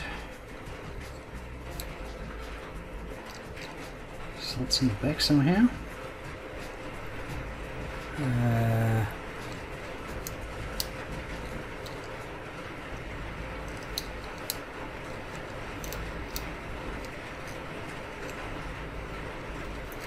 think I've messed up with the pilot somehow.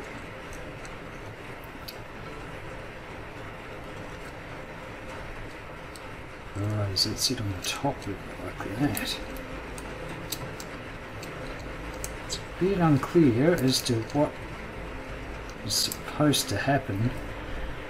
So there's these two sort of grooves that obviously these two tabs have to go into, but I'm not sure how the rest of it sort of works. It must be high.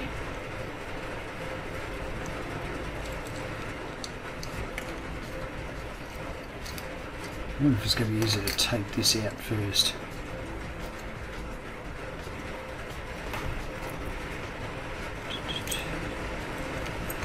Just so I can see which way it's supposed to go.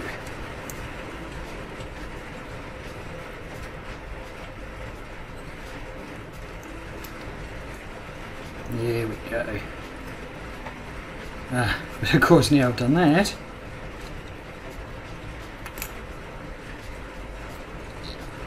I can't hook it back in place.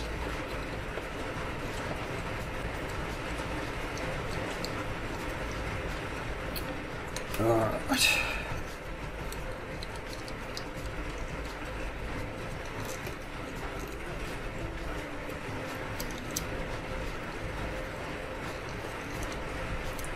Okay, that feels better.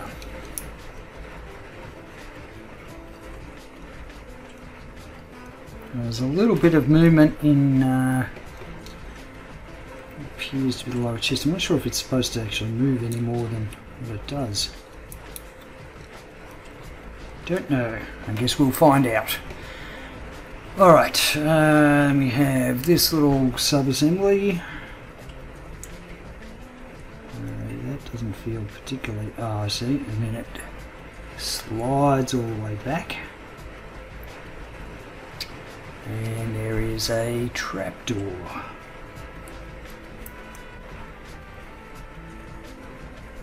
I guess this is going to be how a friendly pilot gets out of his coffin. Okay.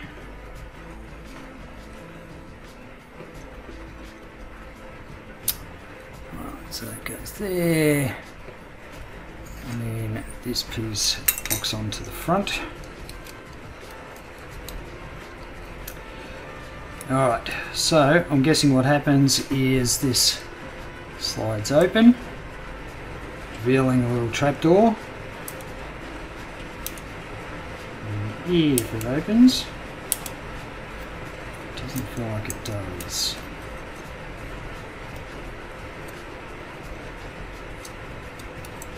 Or does it go that way? Surely not. There we go.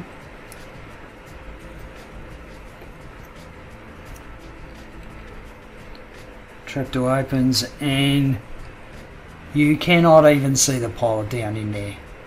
I assume you'd have some magical ladder pop out or something that allows him to escape. I don't know, it's been a while since I've watched the 00 anime. I might have to go back and check that, see what's going on. Alright, so next we have this large piece, and there is a polycat that goes in the back of it.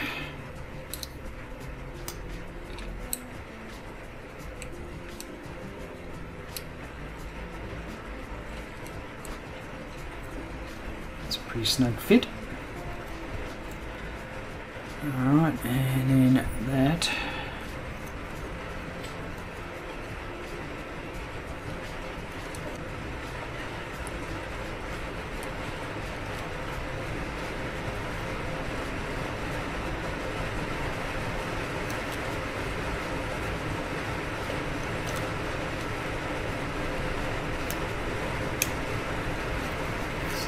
Into it like that.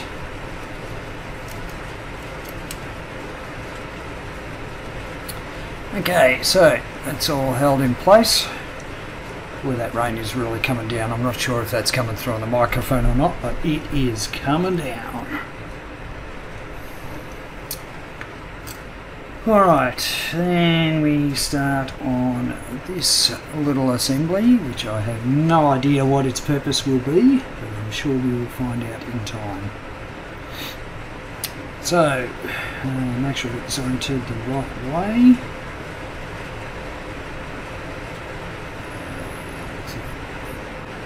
Oh, I got the wrong one.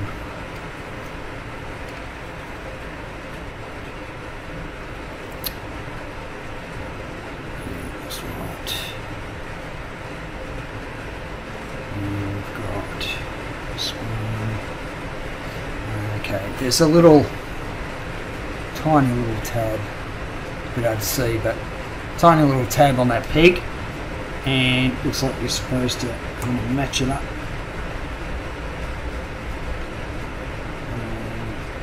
It goes all the way in. Yeah. And so you can see that little tab in there. That basically stops the pivot going any further. Alright. So to this piece.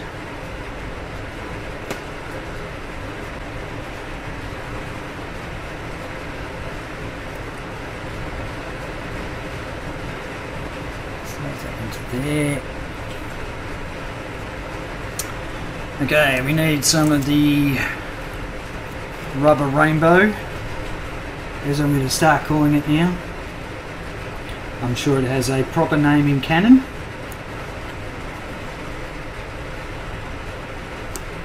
Part of the GN system, I assume.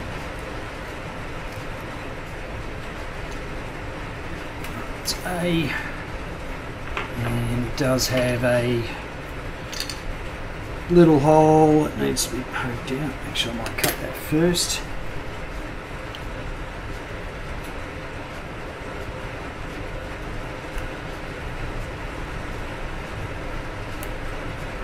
I need to check whether this stuff's UV reactive or anything.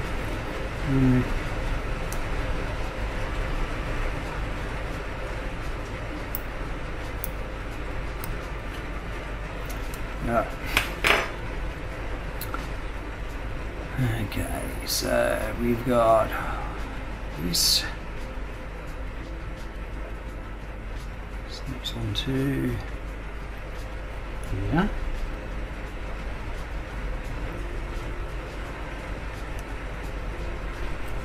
And it's not going to hold in place, is it? Of course not. That would be too easy.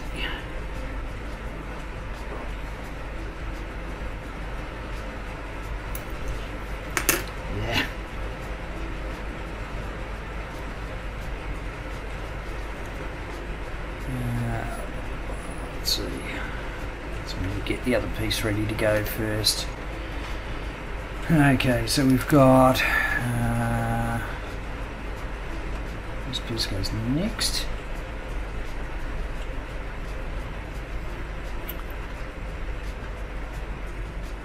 So go with that.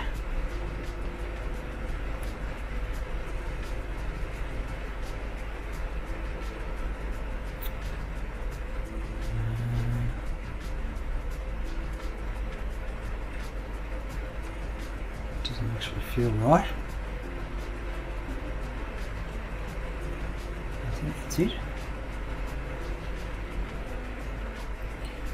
Alright, then we have this little piece, and it has a hole in it down the bottom here. You just need to make sure that there's two of these pieces, but they've got the hole on a different side, so I'm hoping I've got the right one.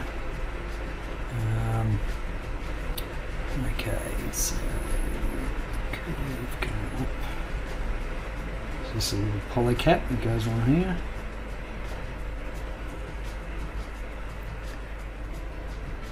Okay, and then it squeezes into that. Okay, which holds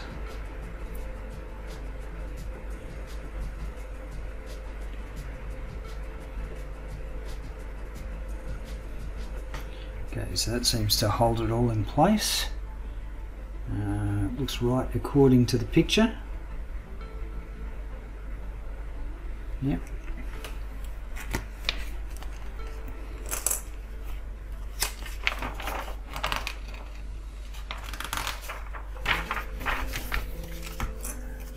Yeah, it looks like we do one for the other side. So let's get all these pieces together. And this time we'll need B, by the look of it. Rubber rainbow B. Yep.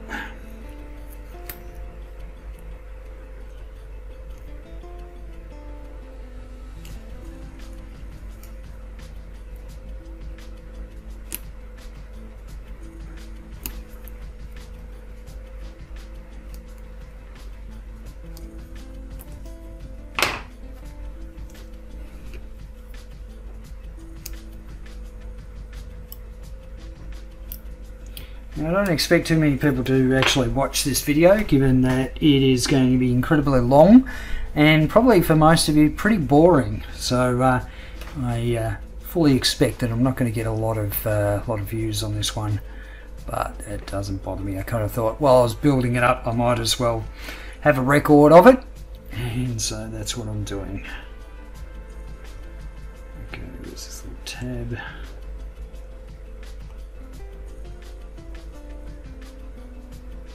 Yeah, whatever you do, you don't want to snap off that. You don't want to snap off that little tab on that peg, because I think that's going to be pretty important. Okay, so we that back there. This piece up here.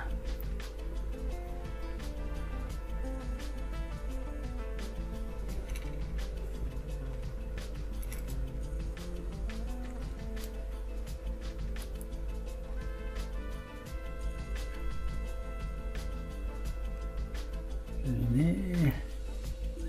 That looks right. And that curved piece. And then I hope I've got the hole around the right way on this thing. It's a bit hard to tell whether it's actually the hole or whether it's the blocked off bit they're indicating on the instructions. So I'm going to take it they've indicated where the hole is. Because I think if it's not, it's going to come back and haunt me later, and it's going to be a nightmare to pull apart.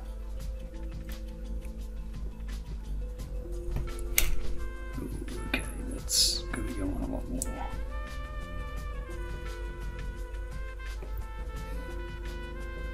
Put that on the wrong way. No, it needs to just go on further. That's the problem. We'll put that on there.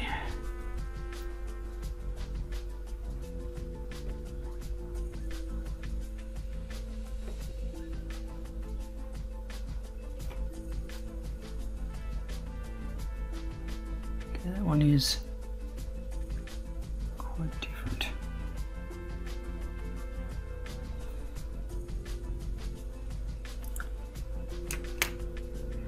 I'm going to check, you can see there's a difference between these two arch pieces. One has a little tab on it, the other one doesn't. I just want to go back and check that I've got that right. Oh yeah, it shows that in the instructions, so they obviously are supposed to be different. I'm not missing a piece or anything. Alright, so we've got these two pieces. What's next? Looks like this and this.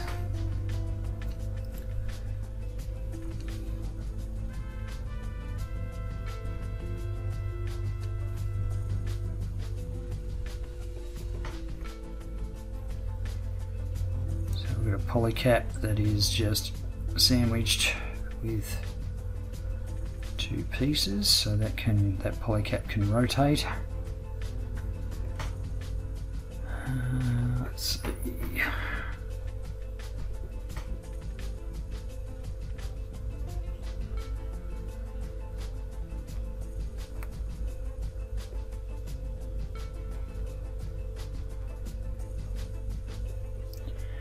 polycap goes on the bottom, and there's another one that goes on the top.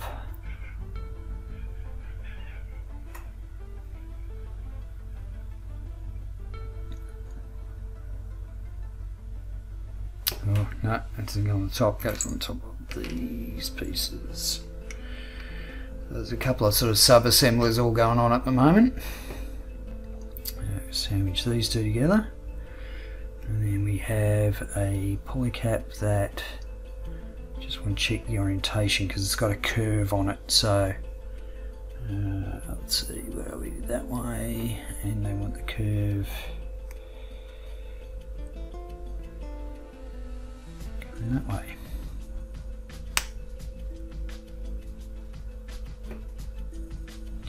And they're basically saying that they want a little gap between the polycap and the top of this piece. So you see that little gap in there. You want to make sure you have that, because it looks like these things are going to be set up on this round piece. Okay, so get that around the right way. And looks like this one first.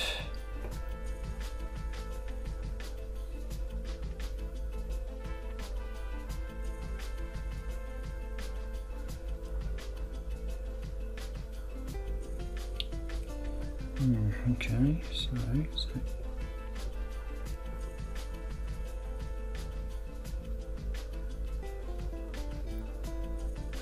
okay.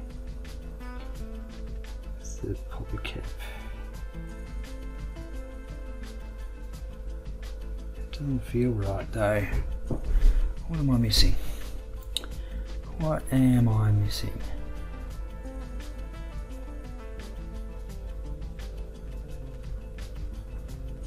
Most of these, right? Doesn't feel too stable in there at the moment.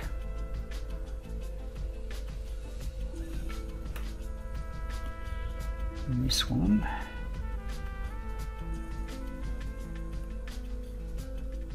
So that one feels tighter because it's got a polycap holding it in place.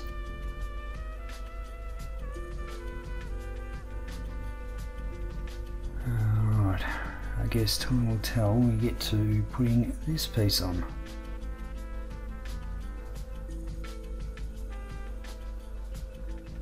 Ooh, where's this supposed to go?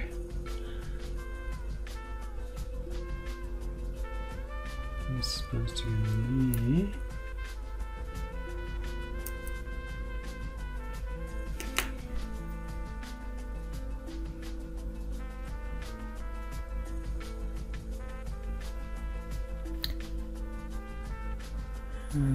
Let's see.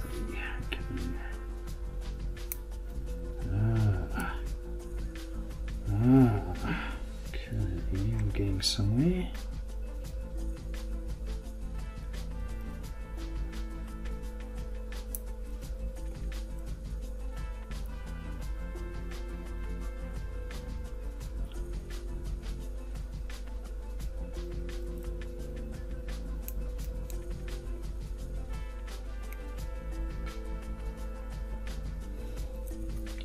Yeah, so it kind of feels as though it just sort of slides around a little bit. Although it is incredibly difficult to tell what it's supposed to look like.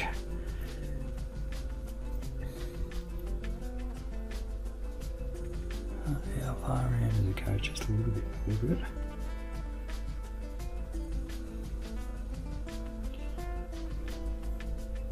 Oh, I guess that's right.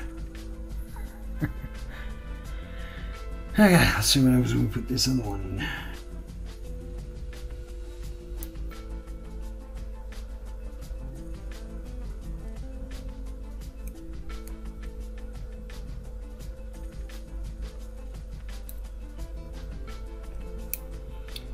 Ooh, it looks messy.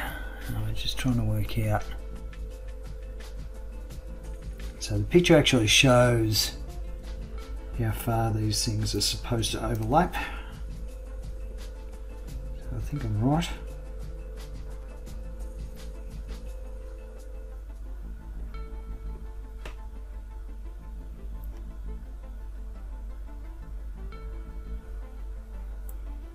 this one's supposed to come around just a little bit more.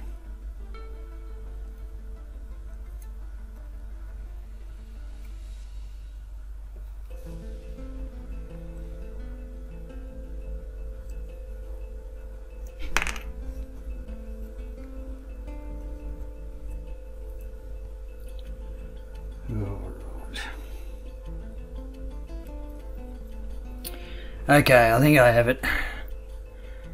So these round bits, they sort of fit within kind of a track, and what I'm doing is I'm going that these pegs here are my indicators of where they start and stop, because the overlapping bit at the top, it's a little bit hard to tell how spot on you've got it. But I think that's right, I think we're on track. So the next thing is to get this piece on, see what happens there. See if it all does sort of lock in place. Okay, so far, so good. Alright.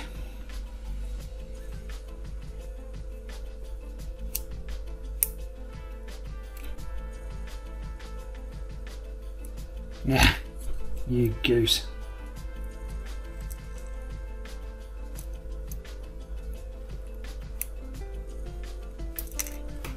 Spoke too soon.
These bloody rubber things are going to be the death of me.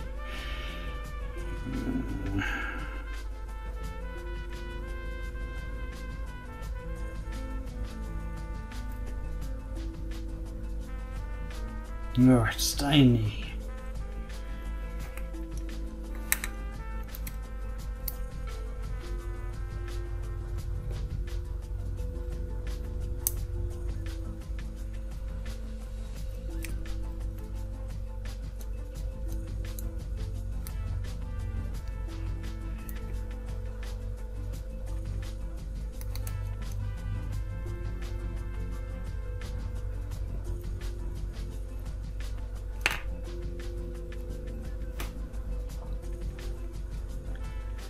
Alright, let's see if we can get this piece on and have it stay.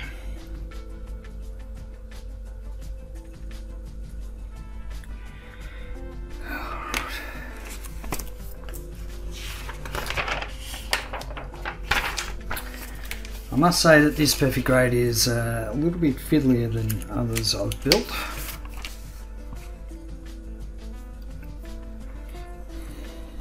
Okay, and there's these little clips that come in here somewhere. Ooh, okay.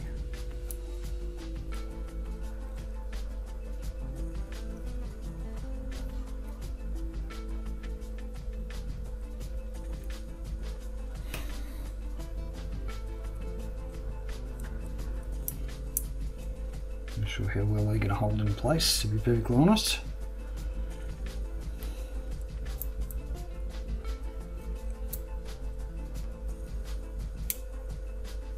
But I'm sure Bandai know what they're doing. Alrighty. And next we've got these bits.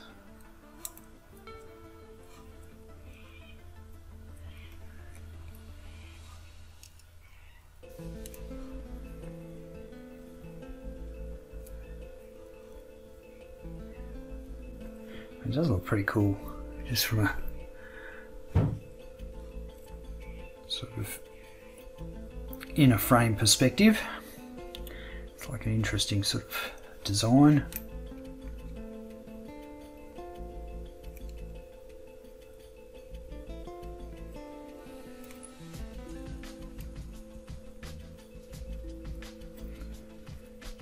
Okay.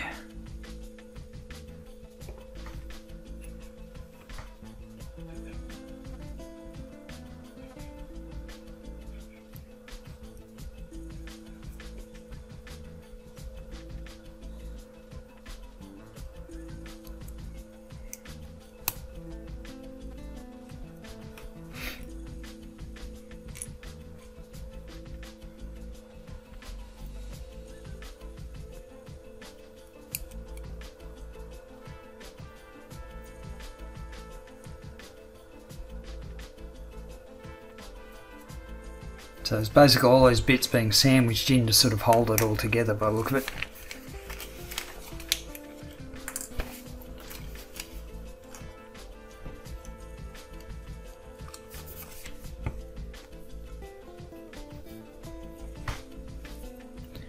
Okay, turn it over.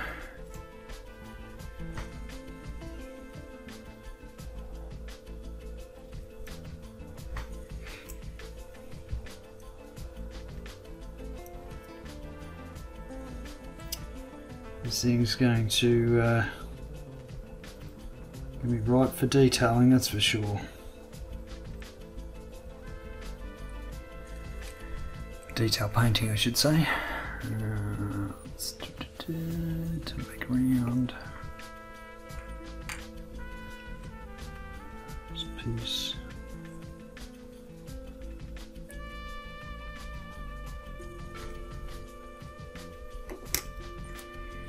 Okay, then we have this pivot piece which has a couple of polycaps to go into it. Make sure the polycaps are seated nicely before sandwiching it all together.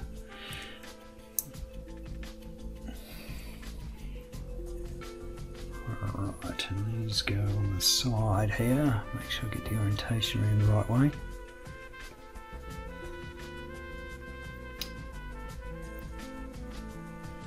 That looks right. Pegs on that side.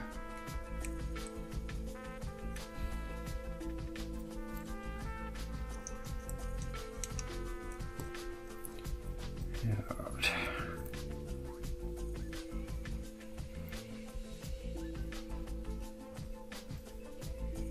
Okay, that's done. Oh, look out now, the metal gets locked in. Oh, that's interesting. Okay.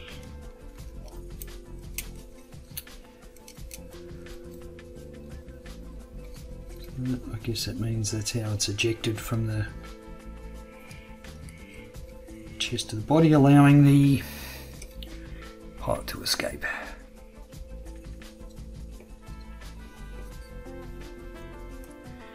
Alright, now we've got these 4 pieces here, and they were actually numbered differently. I can't see any sort of difference between them, but I'm sure I'm probably going to come a cropper, yeah?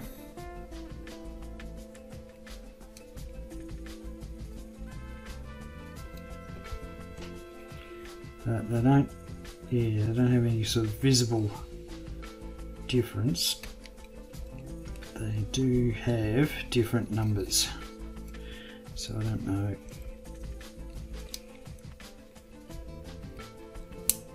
God, I don't like hinges done this way. They always get a bit loose over time the more you pop them in and out. Okay, so we've got the, well, looks like the clamps that hold this all in place once it's, so we've got that on. Then the clamps go in Ah! This thing keeps breaking.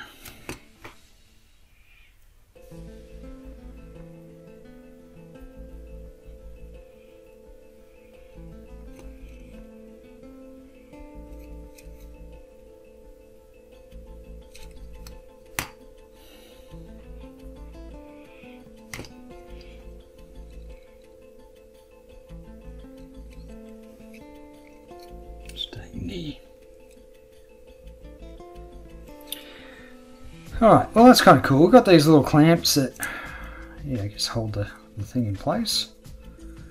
And then they all just clamp up and, yeah. Nice little gimmick, that one. Alright, turn it around.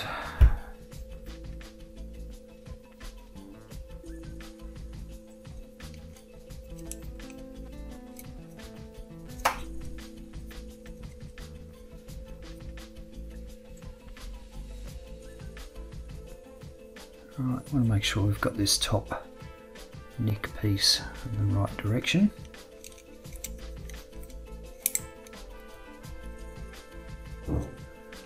That just snugly fits in place.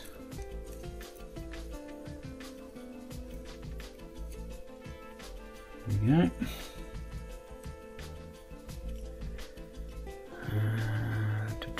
Let's see, what do we got? A little sub-assembly. This, and we need to make sure this goes the right way.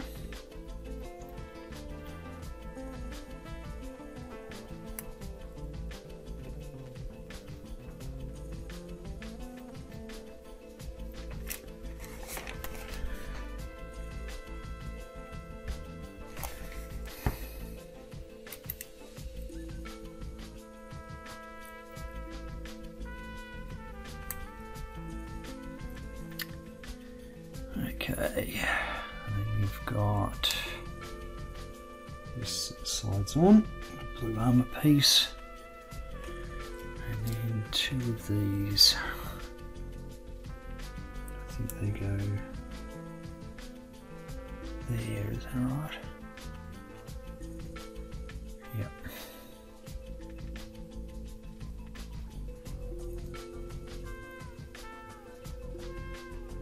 Feel very loose. I see it gets, the peg gets put in here somewhere. Ugh.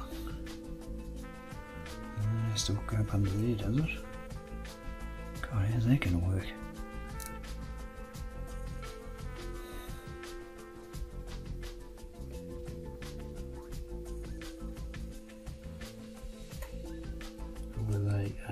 Let's see, they slide in. Alright. Yeah, so you slide this in first, and then we have to try and get these. That's actually not too bad. It's pretty straightforward. There we go. Oh yeah, so a little bit of movement in there, I guess. Can't help feeling this is supposed to slide around a bit better, but it doesn't, so not sure there.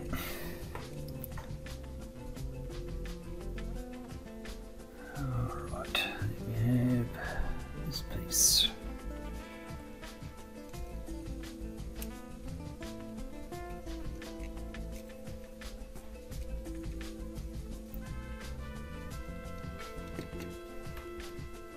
There is a lot going on in this mobile suit, that's for sure.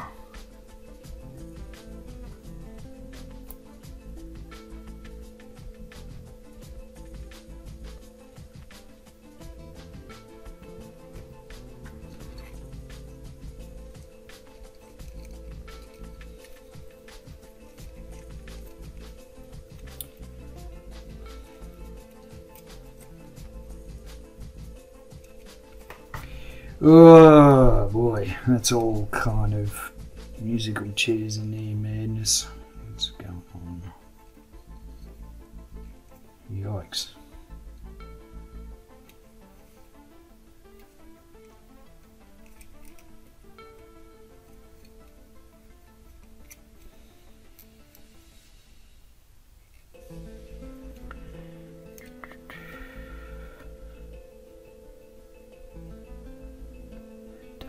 Sure look right to me. Let's give it a look. Yeah, a bit hard to tell in a picture. I just can't help thinking it almost looks as though this small piece is sort of twisting a little bit. I don't think it should be.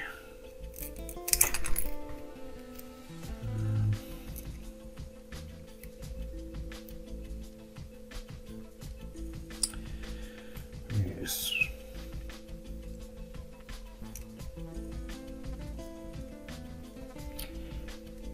Doesn't feel like it's under any strain, it just looks a bit strange, that's all.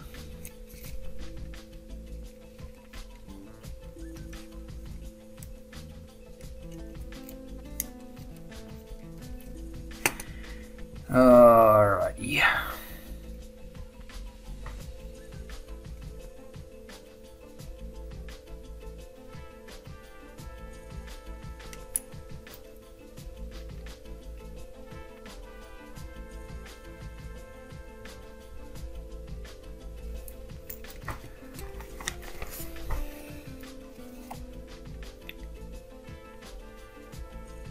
Work out where all these little intricate pieces go. I'm sure once I get the first side done, the second one should be easier.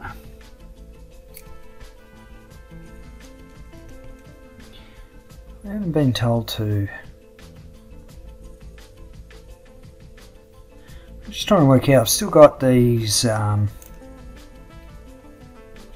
pieces folding down. I'm not sure if they're supposed to. I think they would sort of sit. Yeah, there's a piece that's going to go in there, that's why. Okie dokie, I think I know what's going on now. So this goes...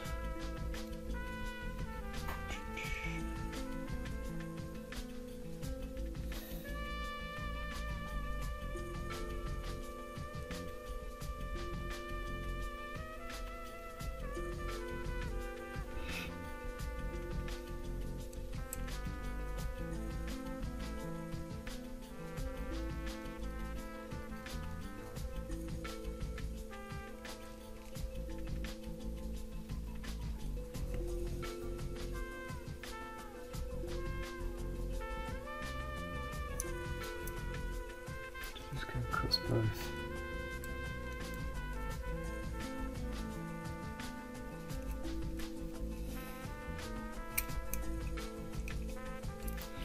Sorry, I know it's really difficult to see. Just trying to work out where this piece is supposed to.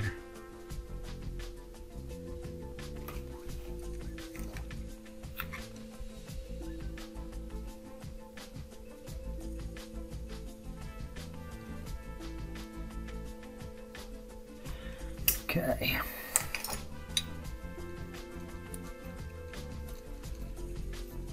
So it looks like we're getting to the bits that are going to hold down the rubber rainbow. So I want to sort of get that kind of in place.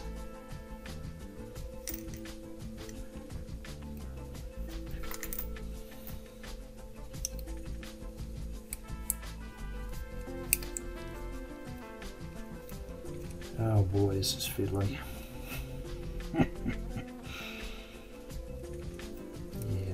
Very specific spot it has to go.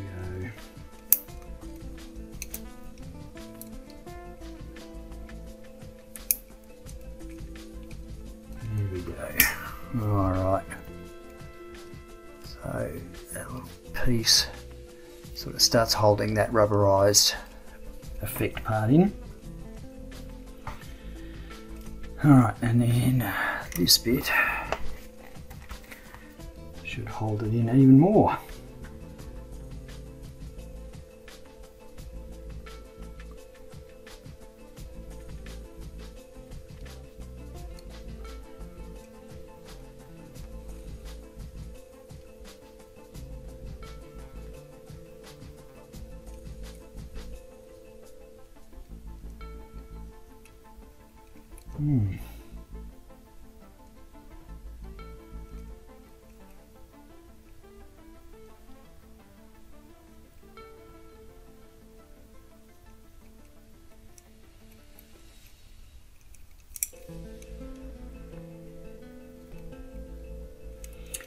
That's not going to work, should it? Doesn't feel as though that's holding in anywhere.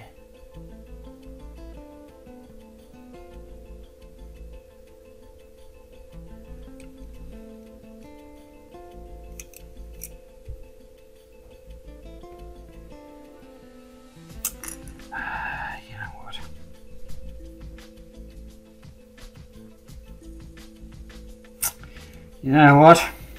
Ah, bugger.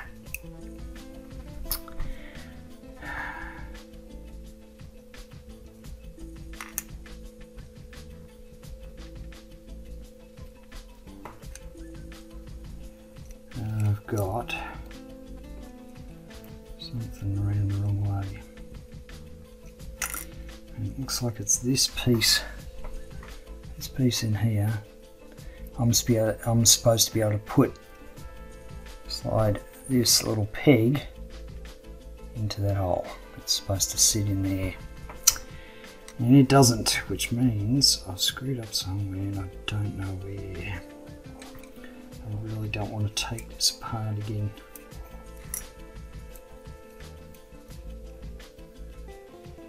Sure. Maybe I'll put the other one in.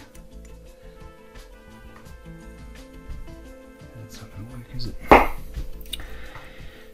Oh dear. Okay.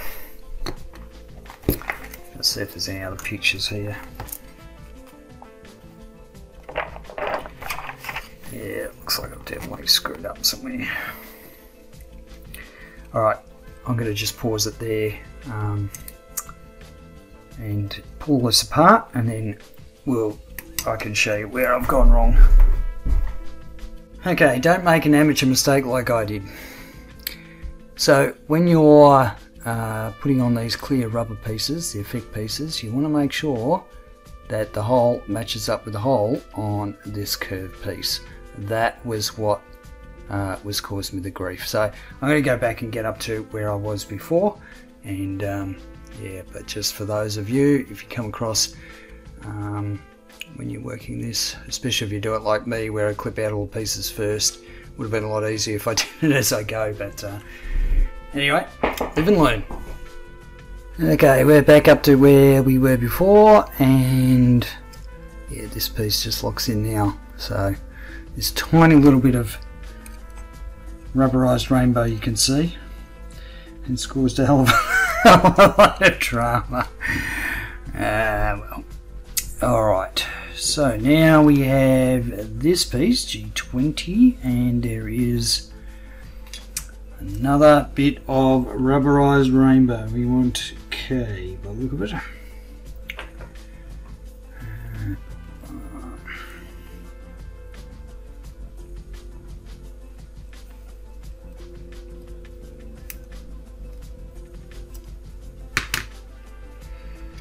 Alright, so we bend it first. Get this bit in this side and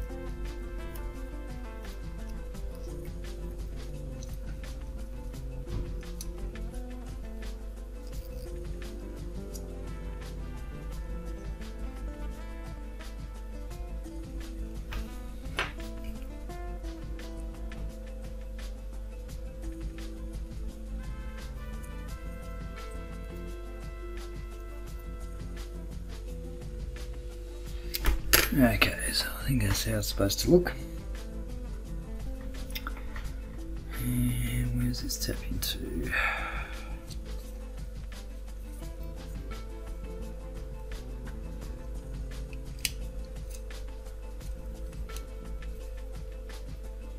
Okay. I guess we do a rinse and repeat for the other side, I'm guessing.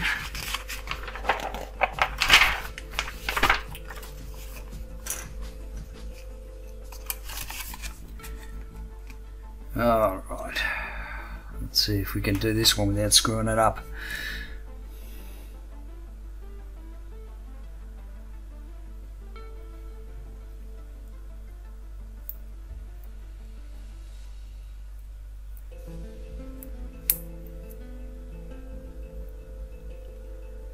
Okay, and the armor piece.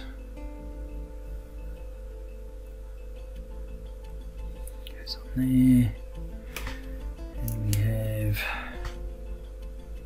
these little round pieces, these little clip pieces that clip into the top of the shoulder.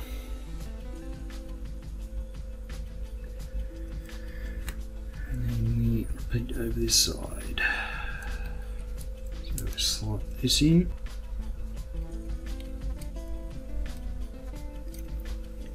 Like so. And then get these tiny little clips in place and slide in place. So that's beautiful.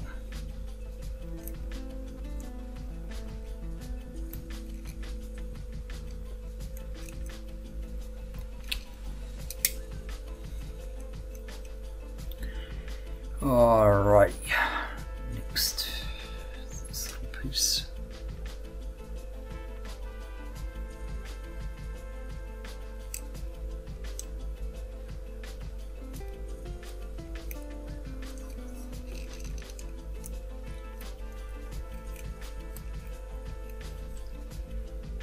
And then, yeah, it looks like we're just repeating what we did on the other side. So, whatever this little hinge will end up doing, who knows.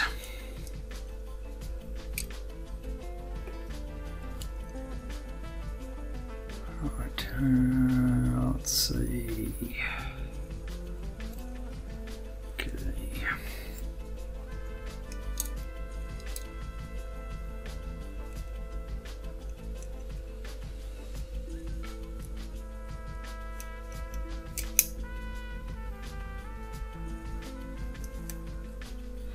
So it goes a lot easier if you actually know what you're doing. Yeah, there we go. Alright. Okay, get some yellow on.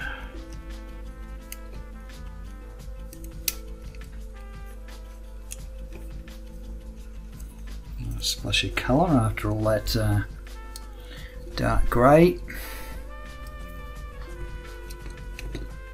We need another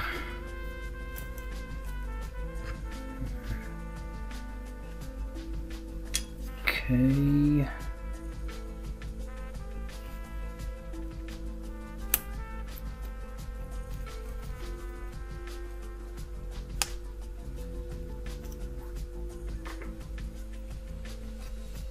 Let's see if this one will go as easy as the other one.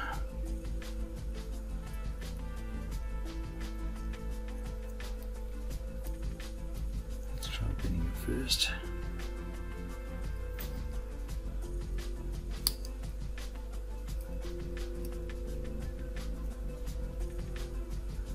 Right. Here we go.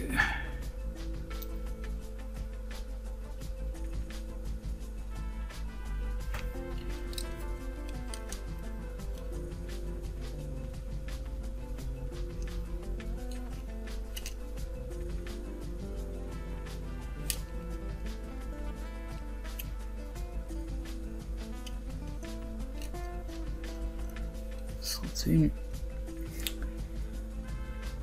Oh, thank God we're onto something different. Alright, so we've got these pieces here. I'll tell you what, the layering up the inner frame of this one, there is a lot going on.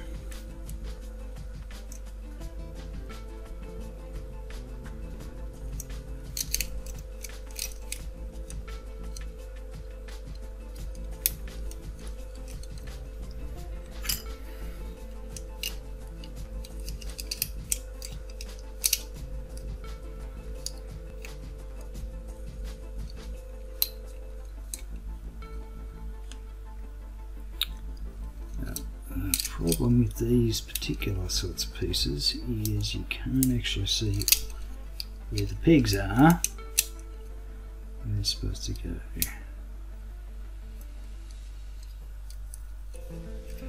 Alright. Let's see. We've got some red. It just clips over there. That one clips over here. Resume.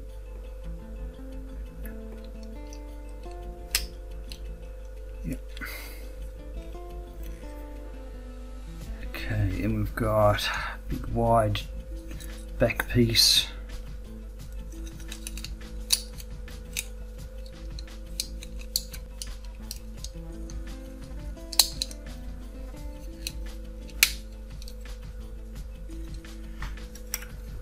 Part of the back piece.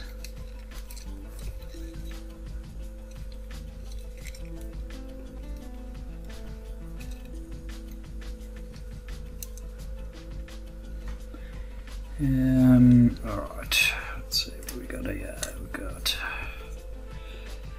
this blue armor piece, slides in here somewhere. We're going to go to it straight in. Yep.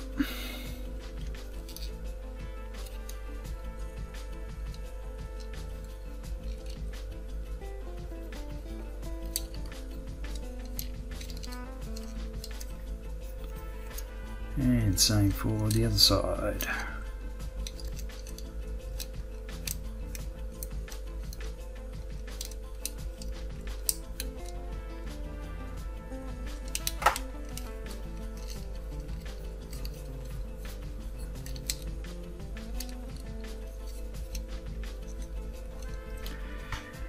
Alright, got the top of the neck.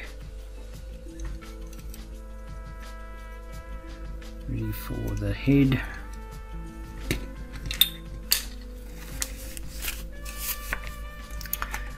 Look at that, nearly done. Okay, that.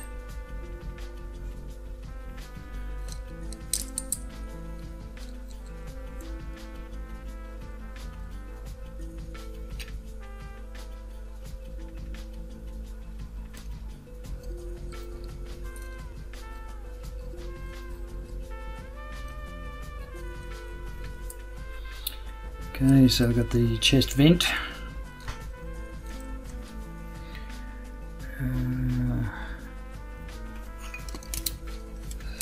So that's over there like that.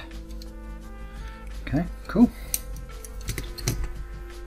Last but not least, is this one.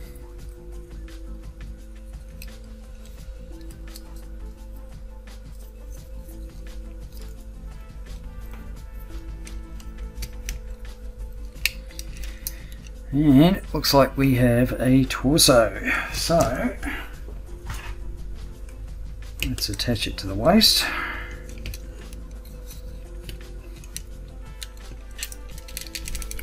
Oh yeah, that's in there solid. And better throw some arms on while we're at it, eh? Well, I should check the instructions to make sure.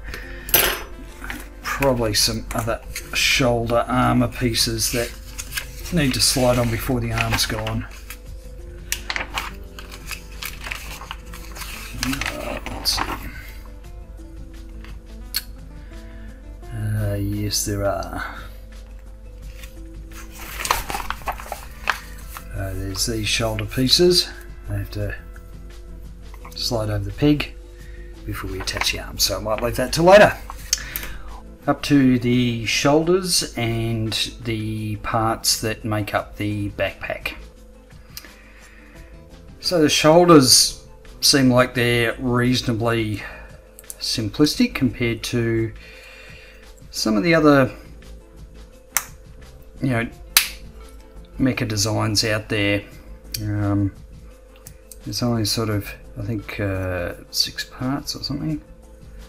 Sorry, 8 parts. So it's sort of these armor pieces, and then there's a series of interior frame bits, and they do snap in.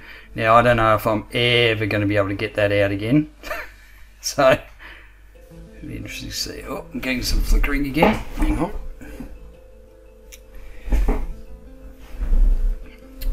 For some reason the camera app I'm using, it it saves the settings that I use, but I have to reset the ISO on it for some reason. Alright, okay, so these two halves, you can see there's not that much in it, and they sandwich this part, which of course goes into, you know, through the top of the arm. These sandwich together.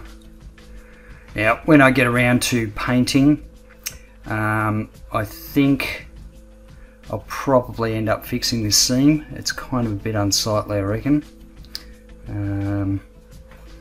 If it'll focus. Let's try that again, shall we? Alright, there we go. So there's a pretty unsightly seam there that I really think I'll probably end up getting rid of. So I'll probably end up painting the inner frame part, masking it off, and then fixing this up. But anyway, that's for another time. Like I said previously, I won't be painting this kit just yet.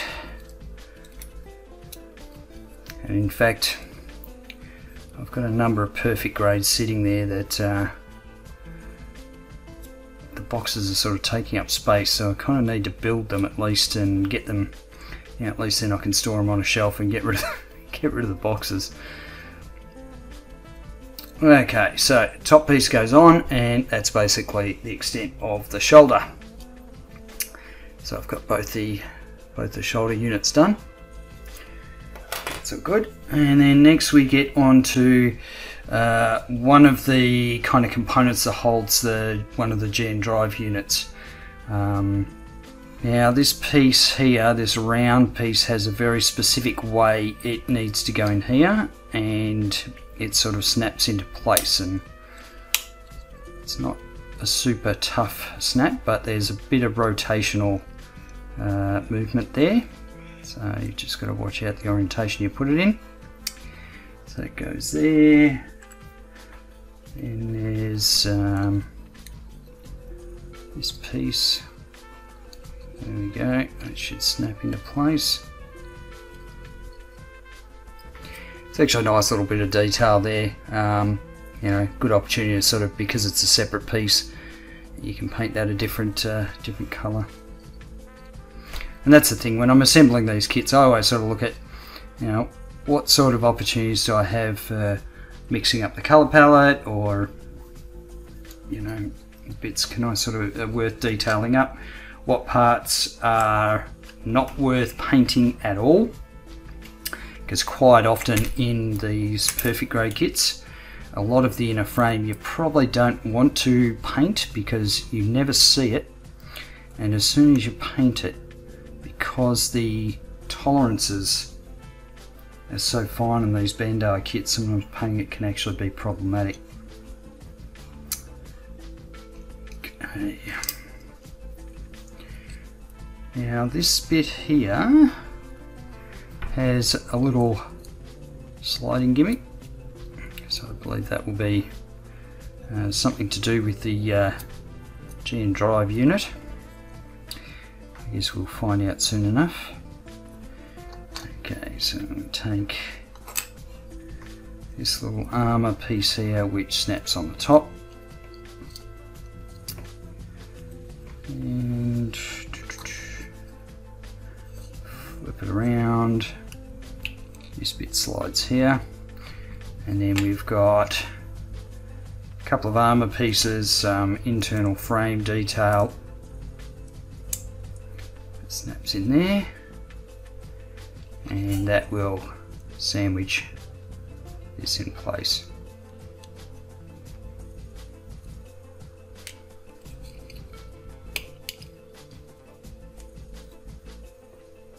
You do want to be careful. These pegs are actually quite small, so I think maybe when I pull this thing apart to paint it eventually, I'll probably end up breaking those pegs, because I inevitably do whenever I disassemble a perfect grade kit ready for painting. I always sort of end up breaking a few pegs. Okay, so why is that not going in straight?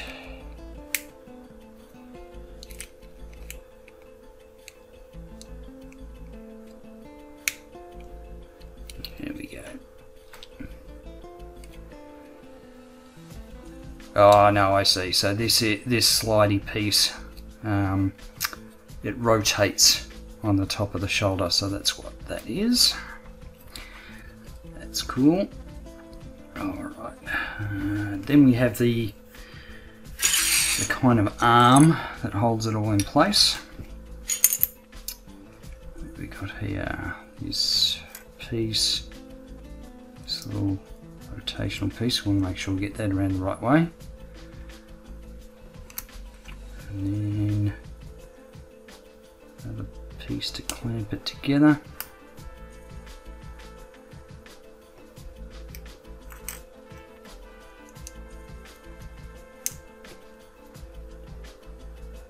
Slides in here. Let's see.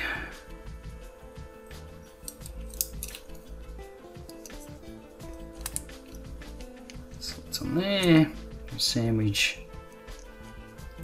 this piece on. Put the top piece on.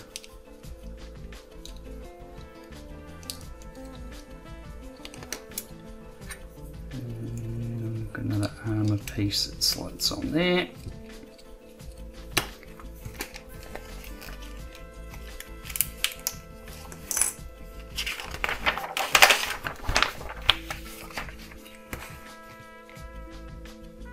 Okay, now for this little top piece, you can see it's got a little key in there, and that corresponds to a little peg on here.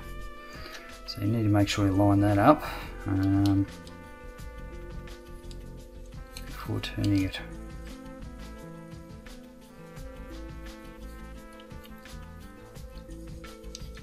Okay, so it's on a bit of an angle.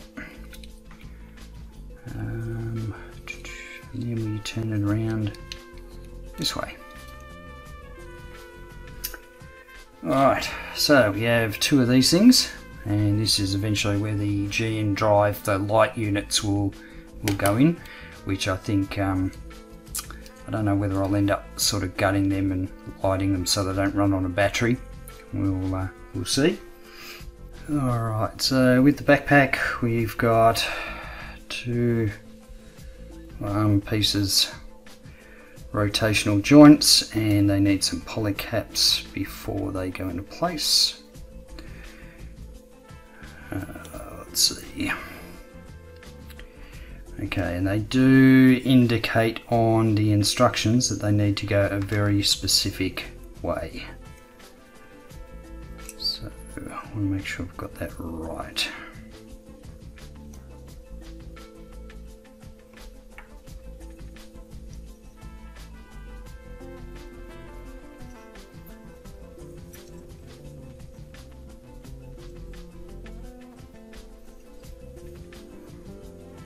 Yeah, I think it's about the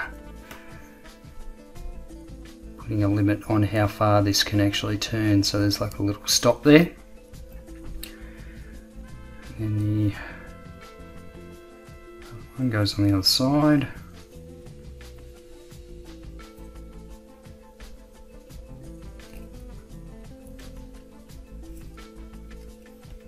There's another poly cap that goes in here. I believe this is probably, I don't know if this is where it plugs in at the back of the suit or not. Alright, then we've got this little door piece that slides in, and okay, it's probably a connection joint where the one of the weapons or something attaches to. I'm not sure, but it's got a nice little door gimmick on it. Okay, and then we sandwich this part on.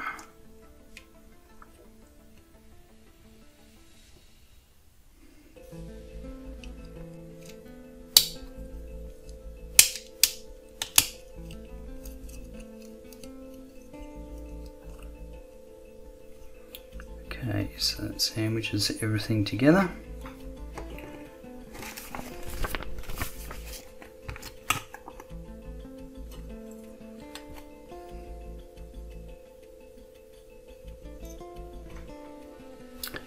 Okay, we have to make up 2 of these little thrusters, which are made up of 3 parts.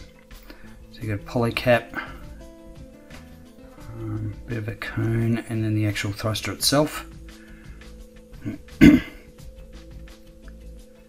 make sure you got that polycap around the right way. And then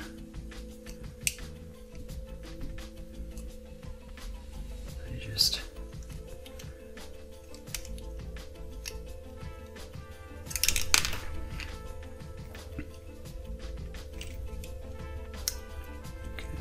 just pop in there. Yeah, excuse me. Okay, so they've got a little bit of swivel, not a huge amount. Be nice to actually light these up, so that might take a little bit of work, but it'd be nice to light these thrusters up. Okay, so what's next? We've got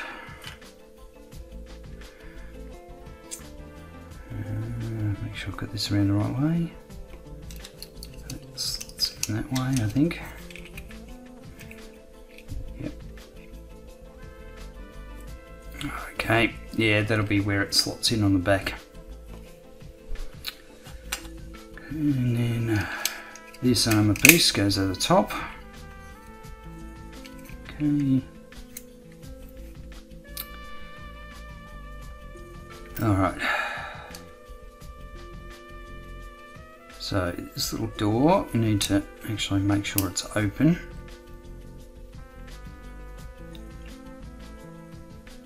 And then does this clip in here somewhere? Yes, it does. One. And then this folds over, and that clips back up to close off that hole. Okay. It's a nice, nice little door gimmick.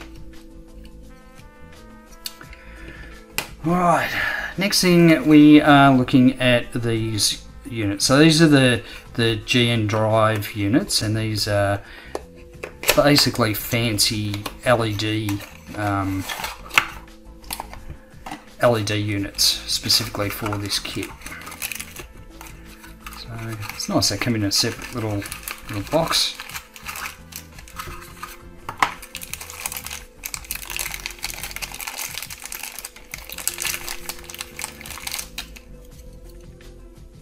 Yeah, I can't remember. I suspect I've probably taken the battery out of these.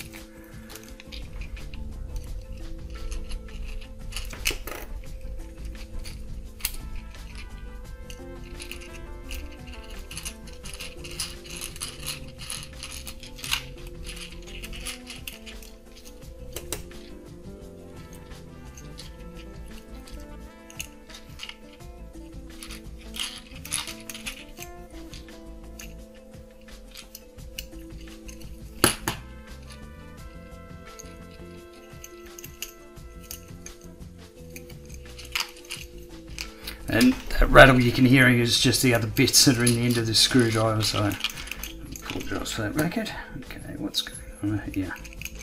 There we go. Alright, so we need a 2032. Let's have a look and see if I've got one of those.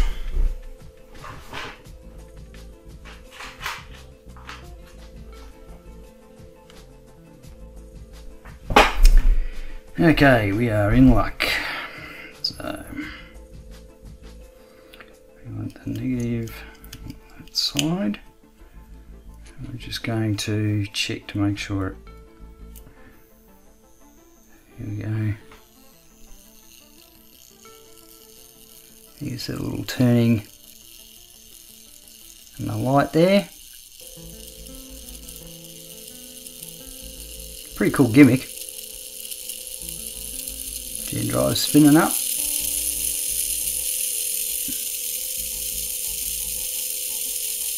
Yeah, it's not that bright. I suspect this battery is probably a little bit flat.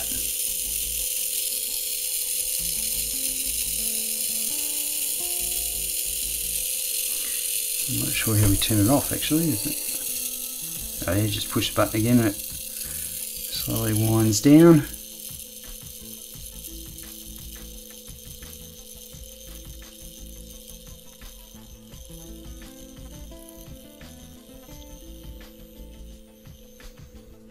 Yeah.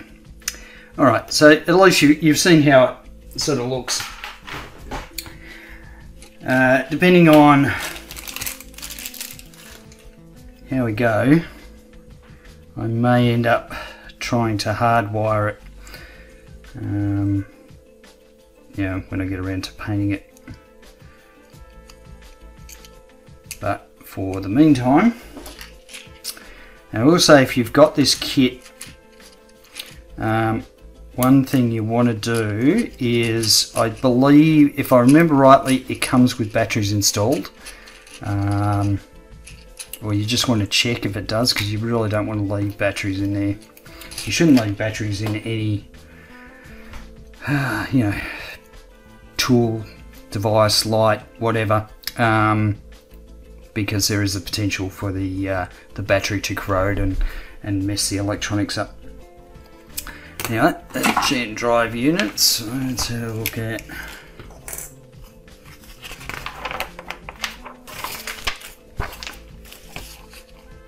Alright, so it looks like we need to put the shoulders on first.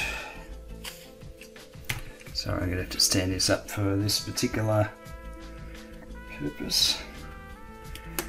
So, for the shoulder, I'm going to lift this up. Make sure it's facing out, I guess. Doesn't actually snap into place at all. Doesn't feel like it. Or is it not supposed to?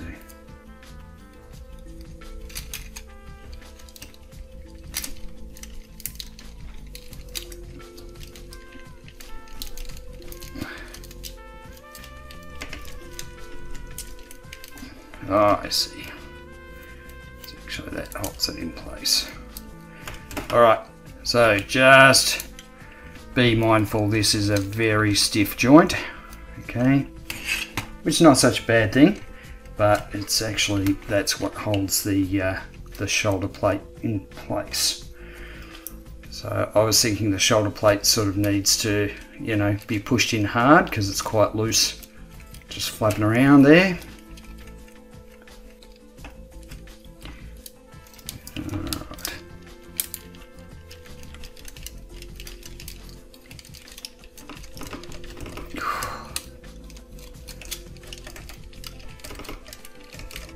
Alright, we have two arms, shoulders in place. Now we need to look at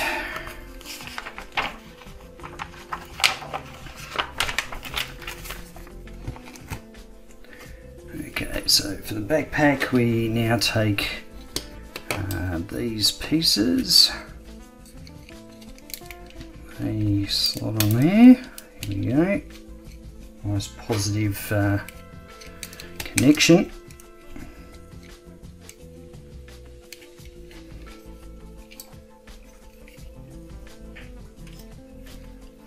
And then this slots in the back like so, and the gen drive units now sit over the shoulders so they can rotate around.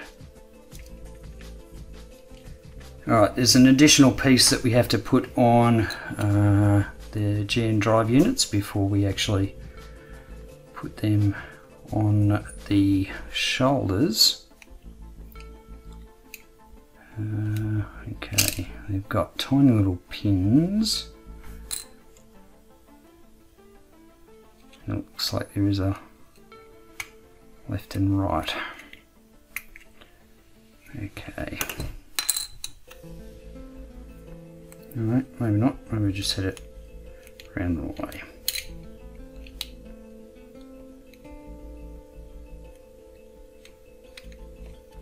There we go. And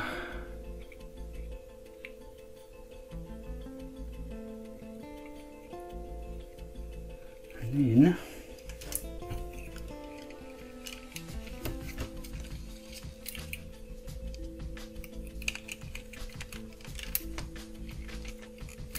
slide into place.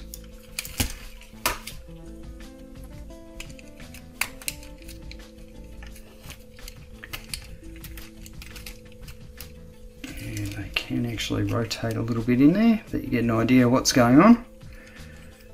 Boy, it's getting big. Okay, so starting off with the inner frame of the head, there's this grey part, and there's actually a sticker that's supposed to go in there, but of course I won't be worrying about that until I'm ready to paint. How's this slide in?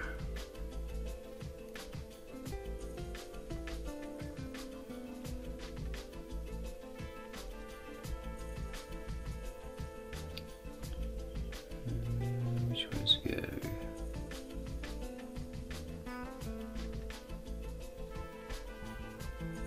A little bit difficult to tell from the illustration as to which way it's supposed to go. Okay. So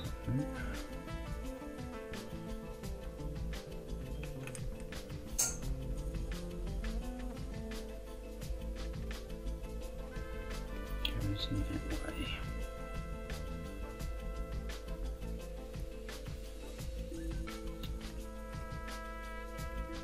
Alright,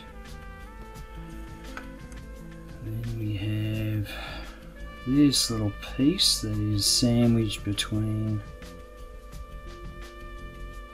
little pivot. Actually, I think it's a ball joint. Yep, it's just a ball joint. So that just like that. Okay, so this slots in. Obviously that's the joint that goes into the neck.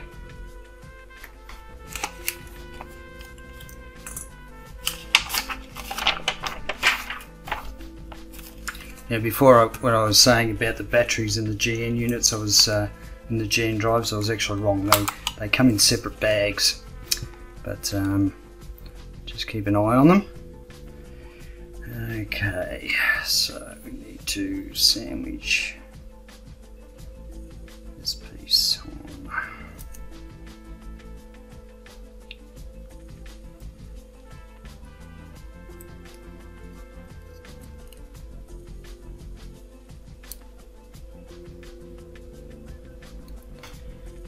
Alright, we have my favourite, the rubberized rainbow stuff. Okay, let's start with D first.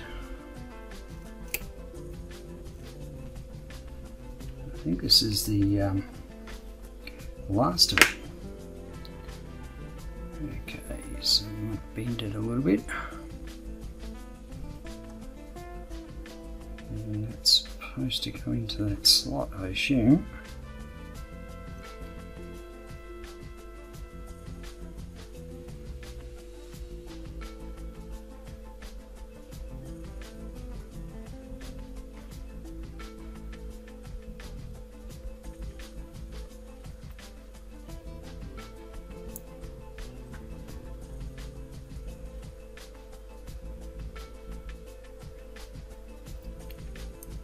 Okay, so that goes in there, and then we take out the other one, which is C.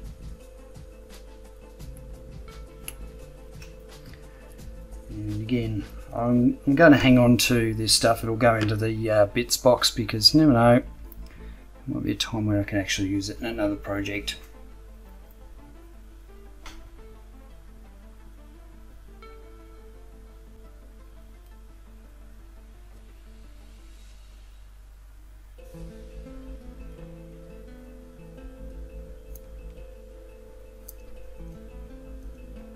This one's not staying where it's supposed to.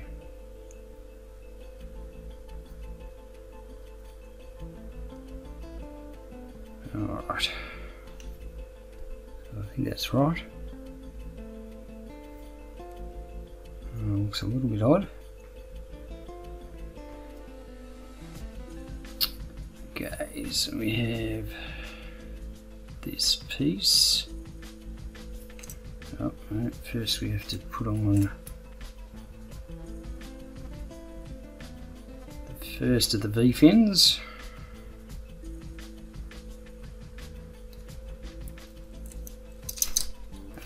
Okay, so I think that's part of what holds it in place.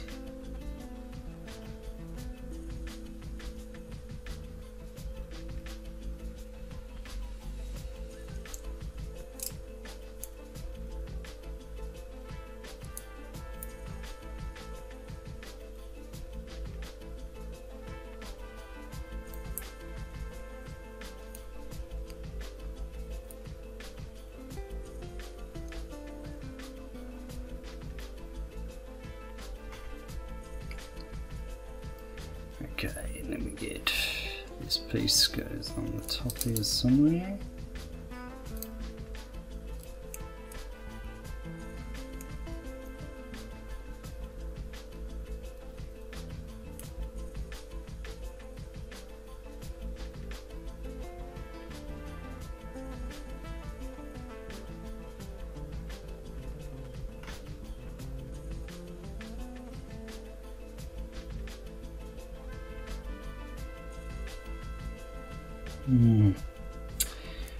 It's a bit difficult to tell on the instructions, but I think I might have got these no,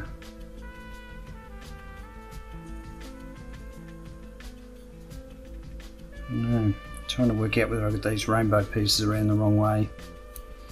It just seems to not. This V-fin seems to not be sitting right. It seems to be under a bit of tension. It's because the rubberized pieces are sort of butting right up against it, so I'm not sure if it's supposed to sandwich it in. Sort of no real no clear indication. I wonder if we do it the other way. No, it's not going to work.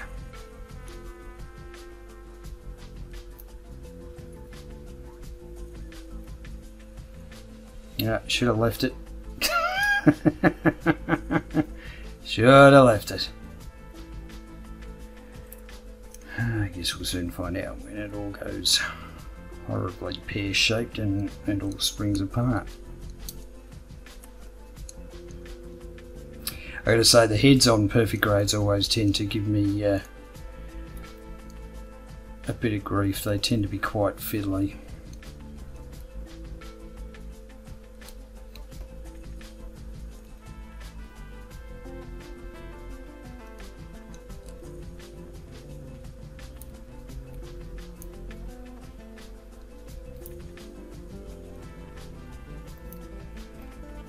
Alright.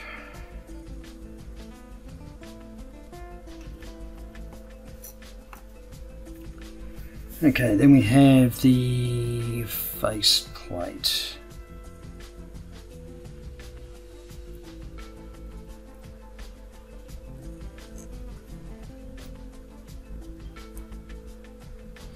Which is made up of 4 pieces.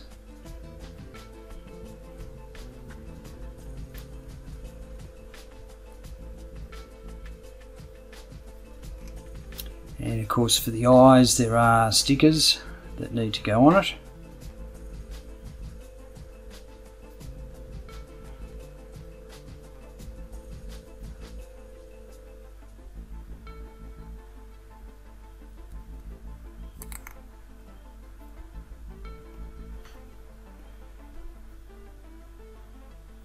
So you can see the eyes there. There are some 4 stickers to go on those. I don't know why you do that. There's actually an LED unit that goes into the heads. I really don't know why you would put the stickers over. It seems that would be a little bit odd.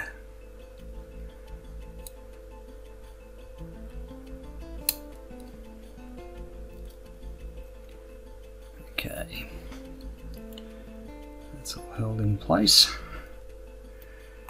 And then we have a couple of these side pieces. These just pop in.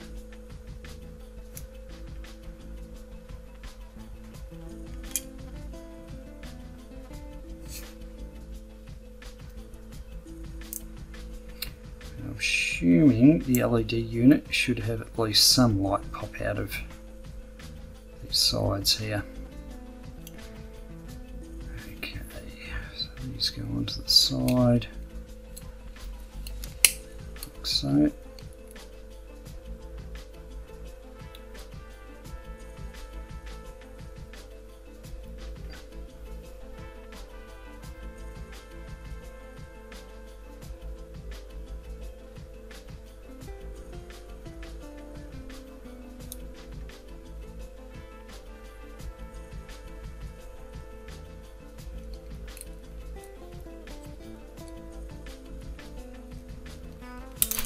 Oops.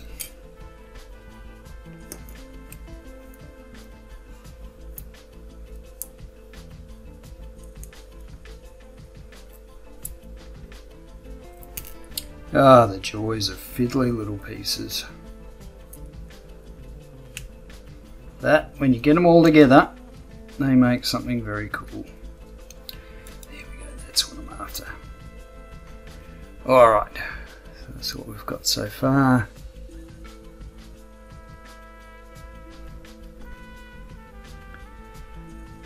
Right, what's next? So the next V-fin.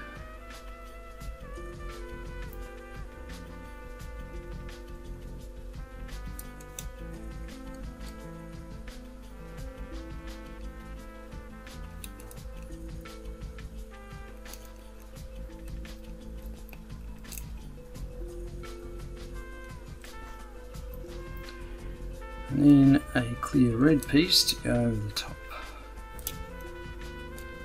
It holds that all in place.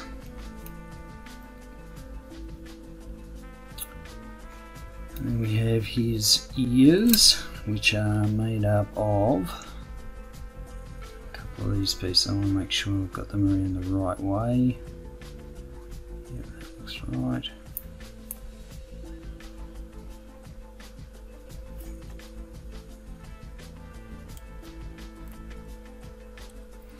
And these also hold a clear green piece in place.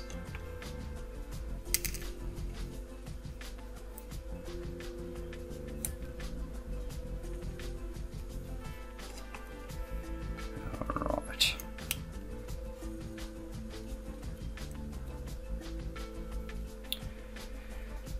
There we go. It's a very cool, cool design. The head reminds me of Kashan, actually, with a sweep back, sharp pointy bits, so it's very cool. Alright, now the LED unit, this does come with a kit, so it's just sort of a standard LED unit. It takes 2 small coin cell batteries. I'm not going to light it up because it won't actually give off the true effect, I don't think, until I put the foil sticker on the inside of the head. I think that's supposed to reflect some light. I like that. What the hell? Let's see, I've got the batteries, we might as well light it up and have a look at it.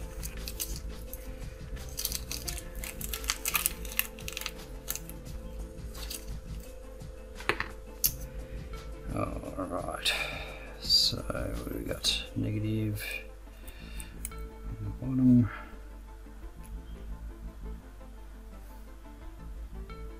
And then we have the little door.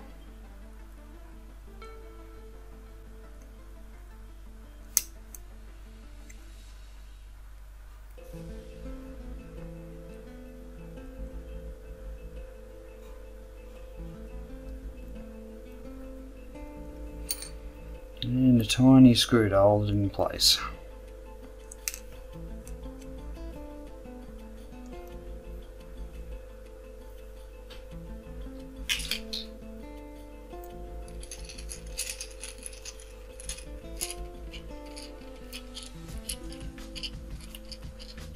Yeah, it feels like it's a self-tapping screw.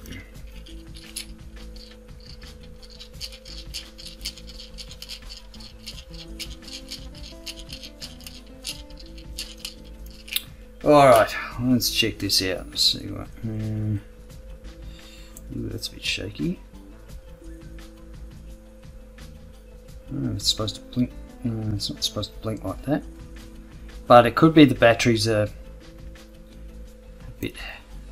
have had it. Because I have had this kit quite a long time and the batteries have been sitting in here for a long time, so... could be the reason.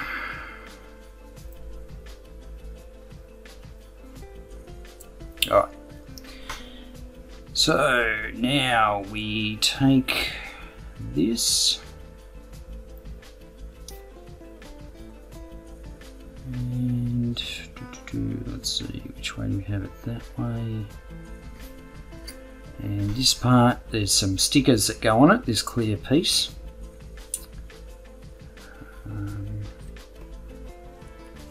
This goes on the top.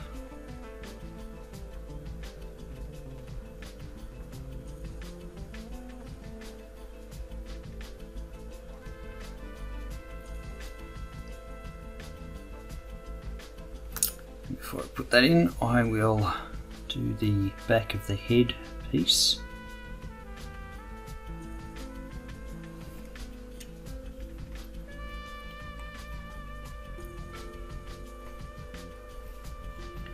There's the tiniest clear piece that goes in the back here.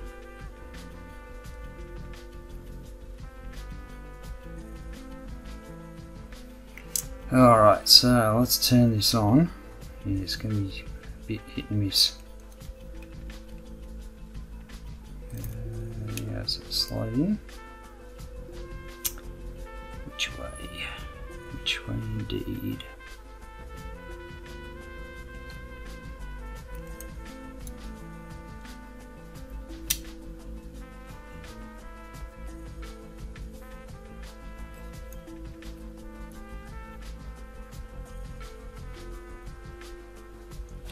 Yeah, I'm gonna say there's not that much of the light is on in there, but there's not a lot of it sort of showing through the rest of it.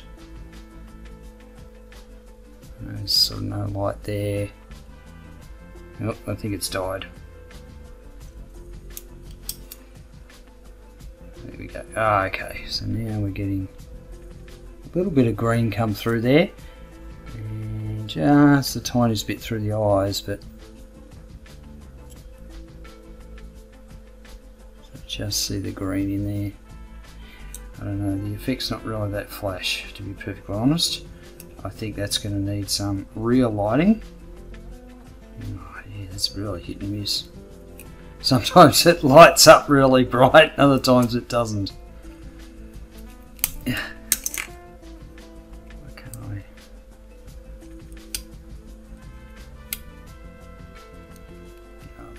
That's the trick. Alright, so I will be pulling the batteries out of this because I don't think those batteries are really that flash.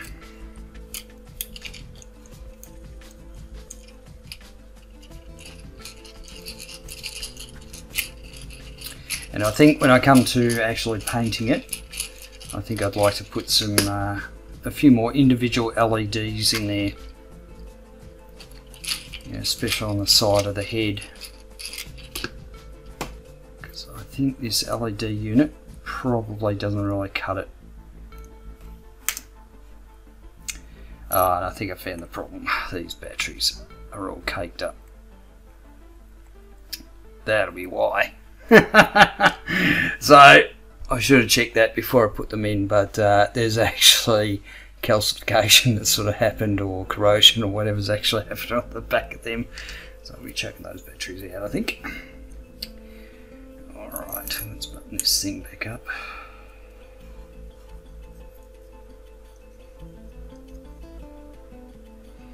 It is interesting that they actually packed, you know, that the kit came with batteries. Batteries are included for once.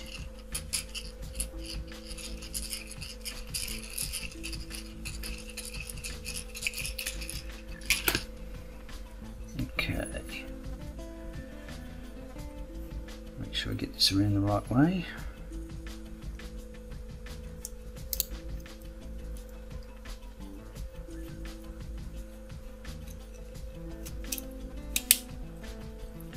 Slide that in and put this back piece on.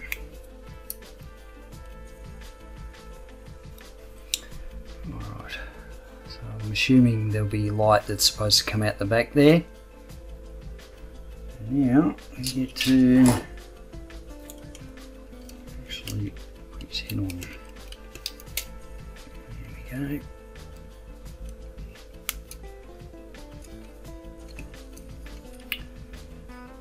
Right, looking complete now. The last thing I need to do is put together his accoutrements. So the kit comes with these two rifles that convert into a sword, and it's quite a bit of bling with that metal finish edges there. It's got a bit of a clear part. So at the moment it's sort of in its sword form. In order to transform it, you can rotate the blade, this bit that comes down here, and this little peg here sort of fits in the there's a little corresponding hole in the arm that it sort of sits in to help stabilize it. So that's sort of how it converts. Alright, so let's look at building another one. So we start off with a couple of polycaps.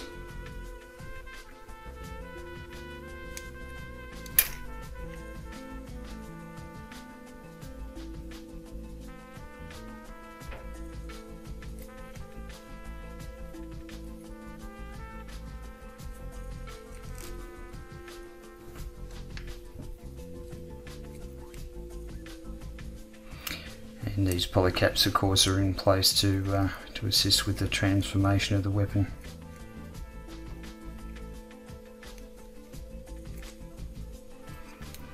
Alright, so that's the first part of it. Then we have this part that slots in.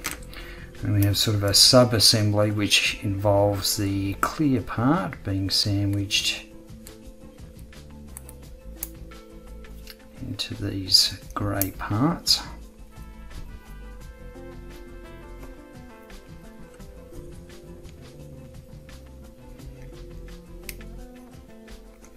And that sort of slots in like that. Over the page, and we have this sort of rotational axle.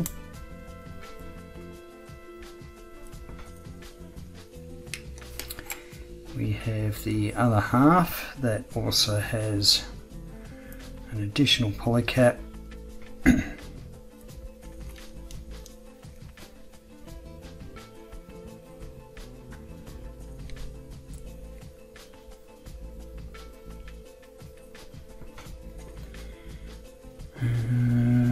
And this little piece that needs to get sandwiched in with the rest of it.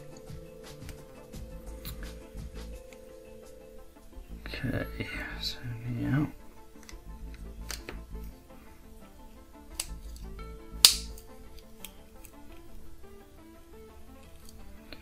snap all that together,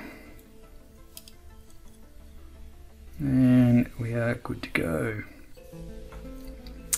And one thing about these weapons is when I get around to painting them, I've got to sort of deal with, or look at how I'm going to deal with the seams that run down the center of this. So that could be interesting, given that I've got a clear part that I have to mask off as well. So, but that is to deal with another time.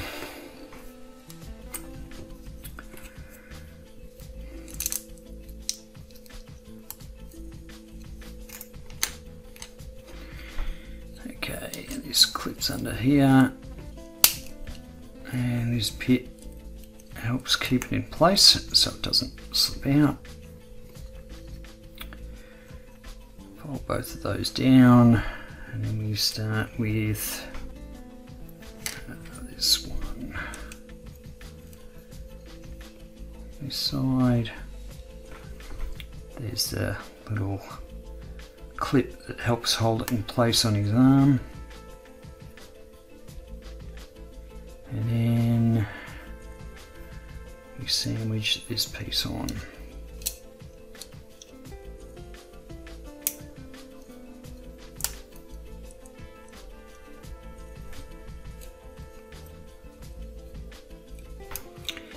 Okay. And for the main barrel, we have this internal piece that slots in here. And it's kind of a nice little detail they've added, is these little jet things which, you know, sort of poke out in the side here. So I guess it's why they call it perfect grade. All those nice little details that you wouldn't necessarily see in a master grade, or certainly not a high grade version of the kit.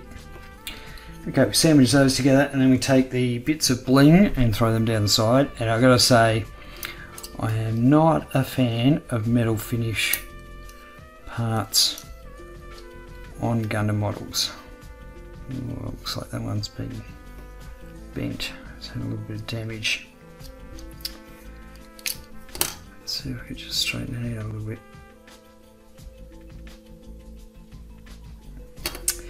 And the reason being is I don't think it really looks to scale. So I might end up stripping these parts back and just painting them like a silver or, you know, some other colour. But certainly not having that very bright chrome finish. Well, I know a lot of people, you know, like that. But yeah, can't say I'm a fan.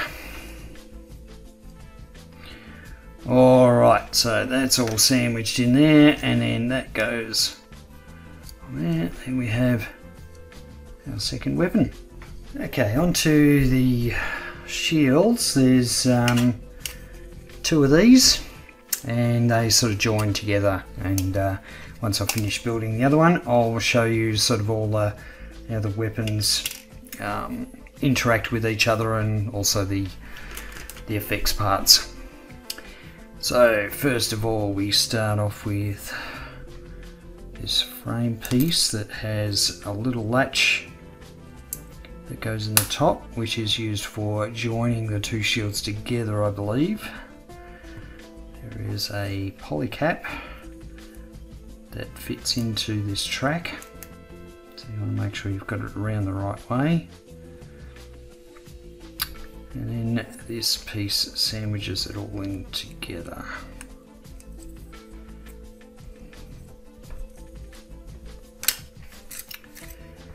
And we have this white piece of shield. Now this really lends itself to sort of doing some more colour separation, I think. So those pieces go together. It slots into there, and then we take this other piece that's going to be used to hold it all in place.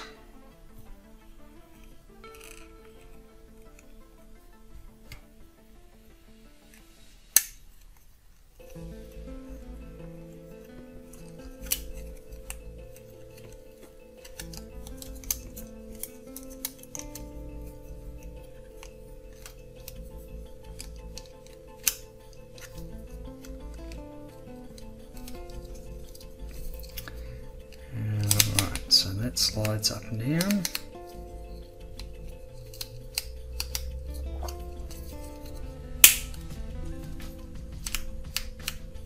As far as it goes.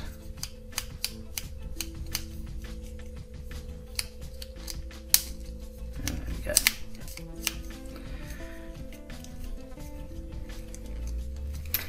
Alright, then there's this blue armour piece that slots in here.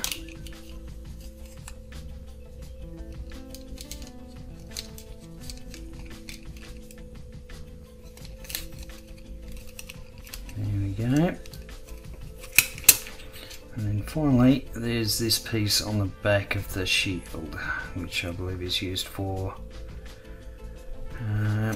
connecting it to the mobile suit.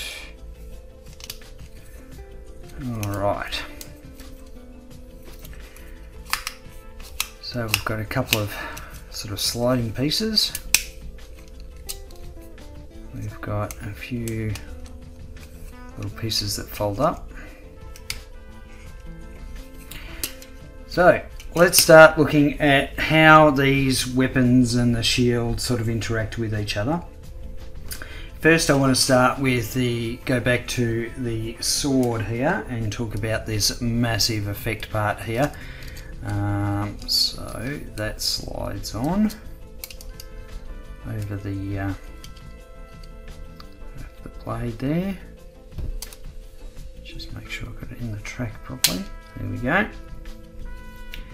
Now, I can't even fit this in shot. So it's actually about 40 centimeters, just shy of 40 centimeters long. This thing is just stupid. Like, yeah, I don't mind the effects parts, but this thing's getting a bit, you know, a wee bit silly. But just so that you know what's, you know, what's in the kit.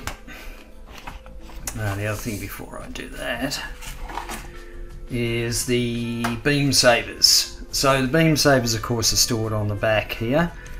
So you take out the handle, and then you get this massive effect part. So it slots in there, and yeah. So again, you know, quite lengthy,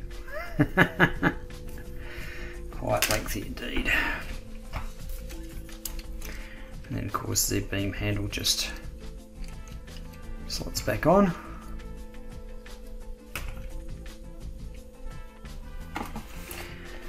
Alright, so let's try and work out how these, first of all, how the shields interact with each other.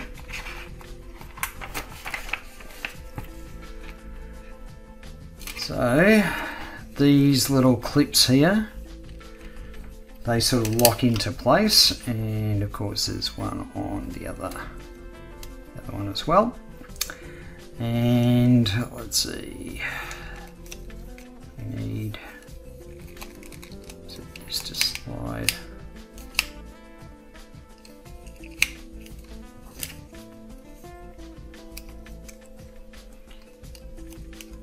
So these slide into place.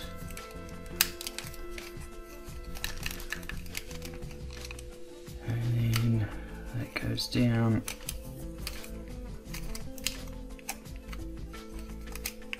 goes down.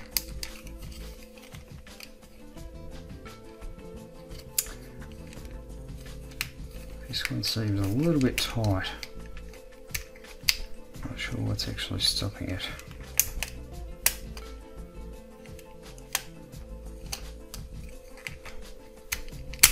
There we go. Alright, and then you can use this peg to hold it in the arm. So yeah, that's, again, yeah, that's nearly 30 centimeters long, so that's a serious sort of shield. Now the other thing with the shield is that of course they can be mounted to the shoulders.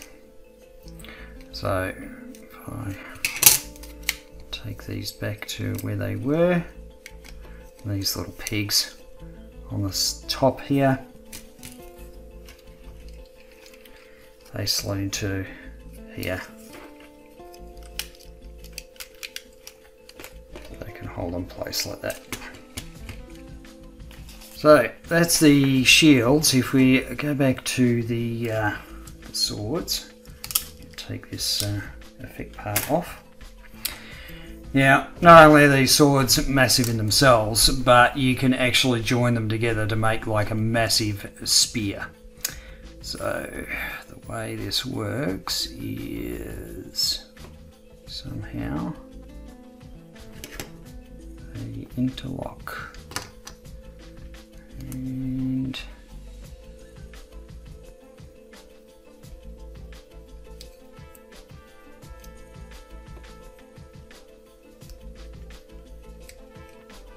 so this little peg here slides out. The same on the other one.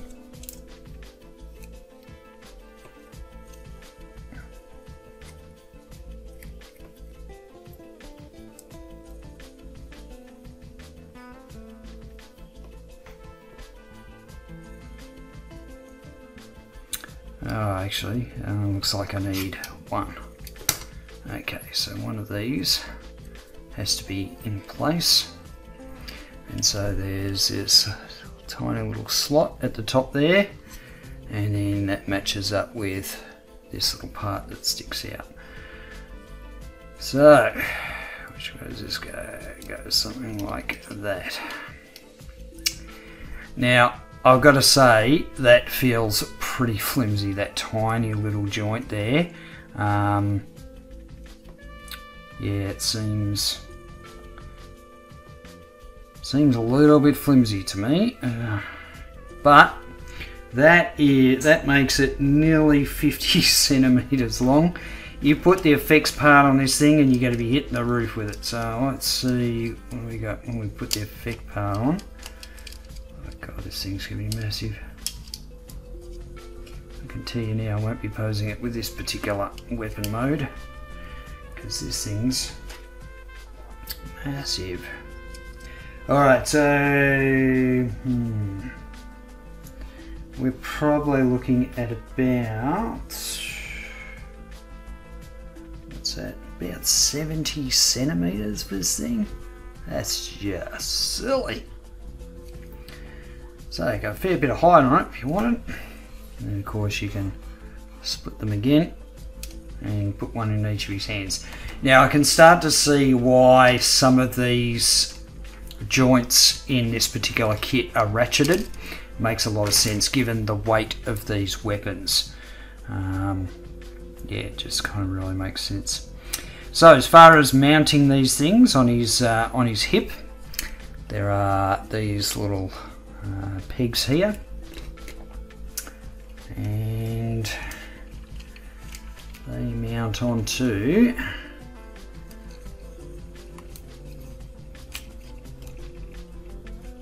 these little side skirts where the part slides down, and if we turn this at some sort of angle, and it mounts on his hip like that, so you can have the two swords coming out. He's starting to look really badass. I mean big. Alright. Now, that's pretty much it for the first part of this build series. The second part is the Orizer. And so that I'm not going to include that in this particular video because this one's already gone way too long. Yeah, I might sort of, you know, maybe take a few photos and add the photos to the end of this video so you get a bit of an idea of what this kit looks like now as a whole. So till the next video, I'll catch you later.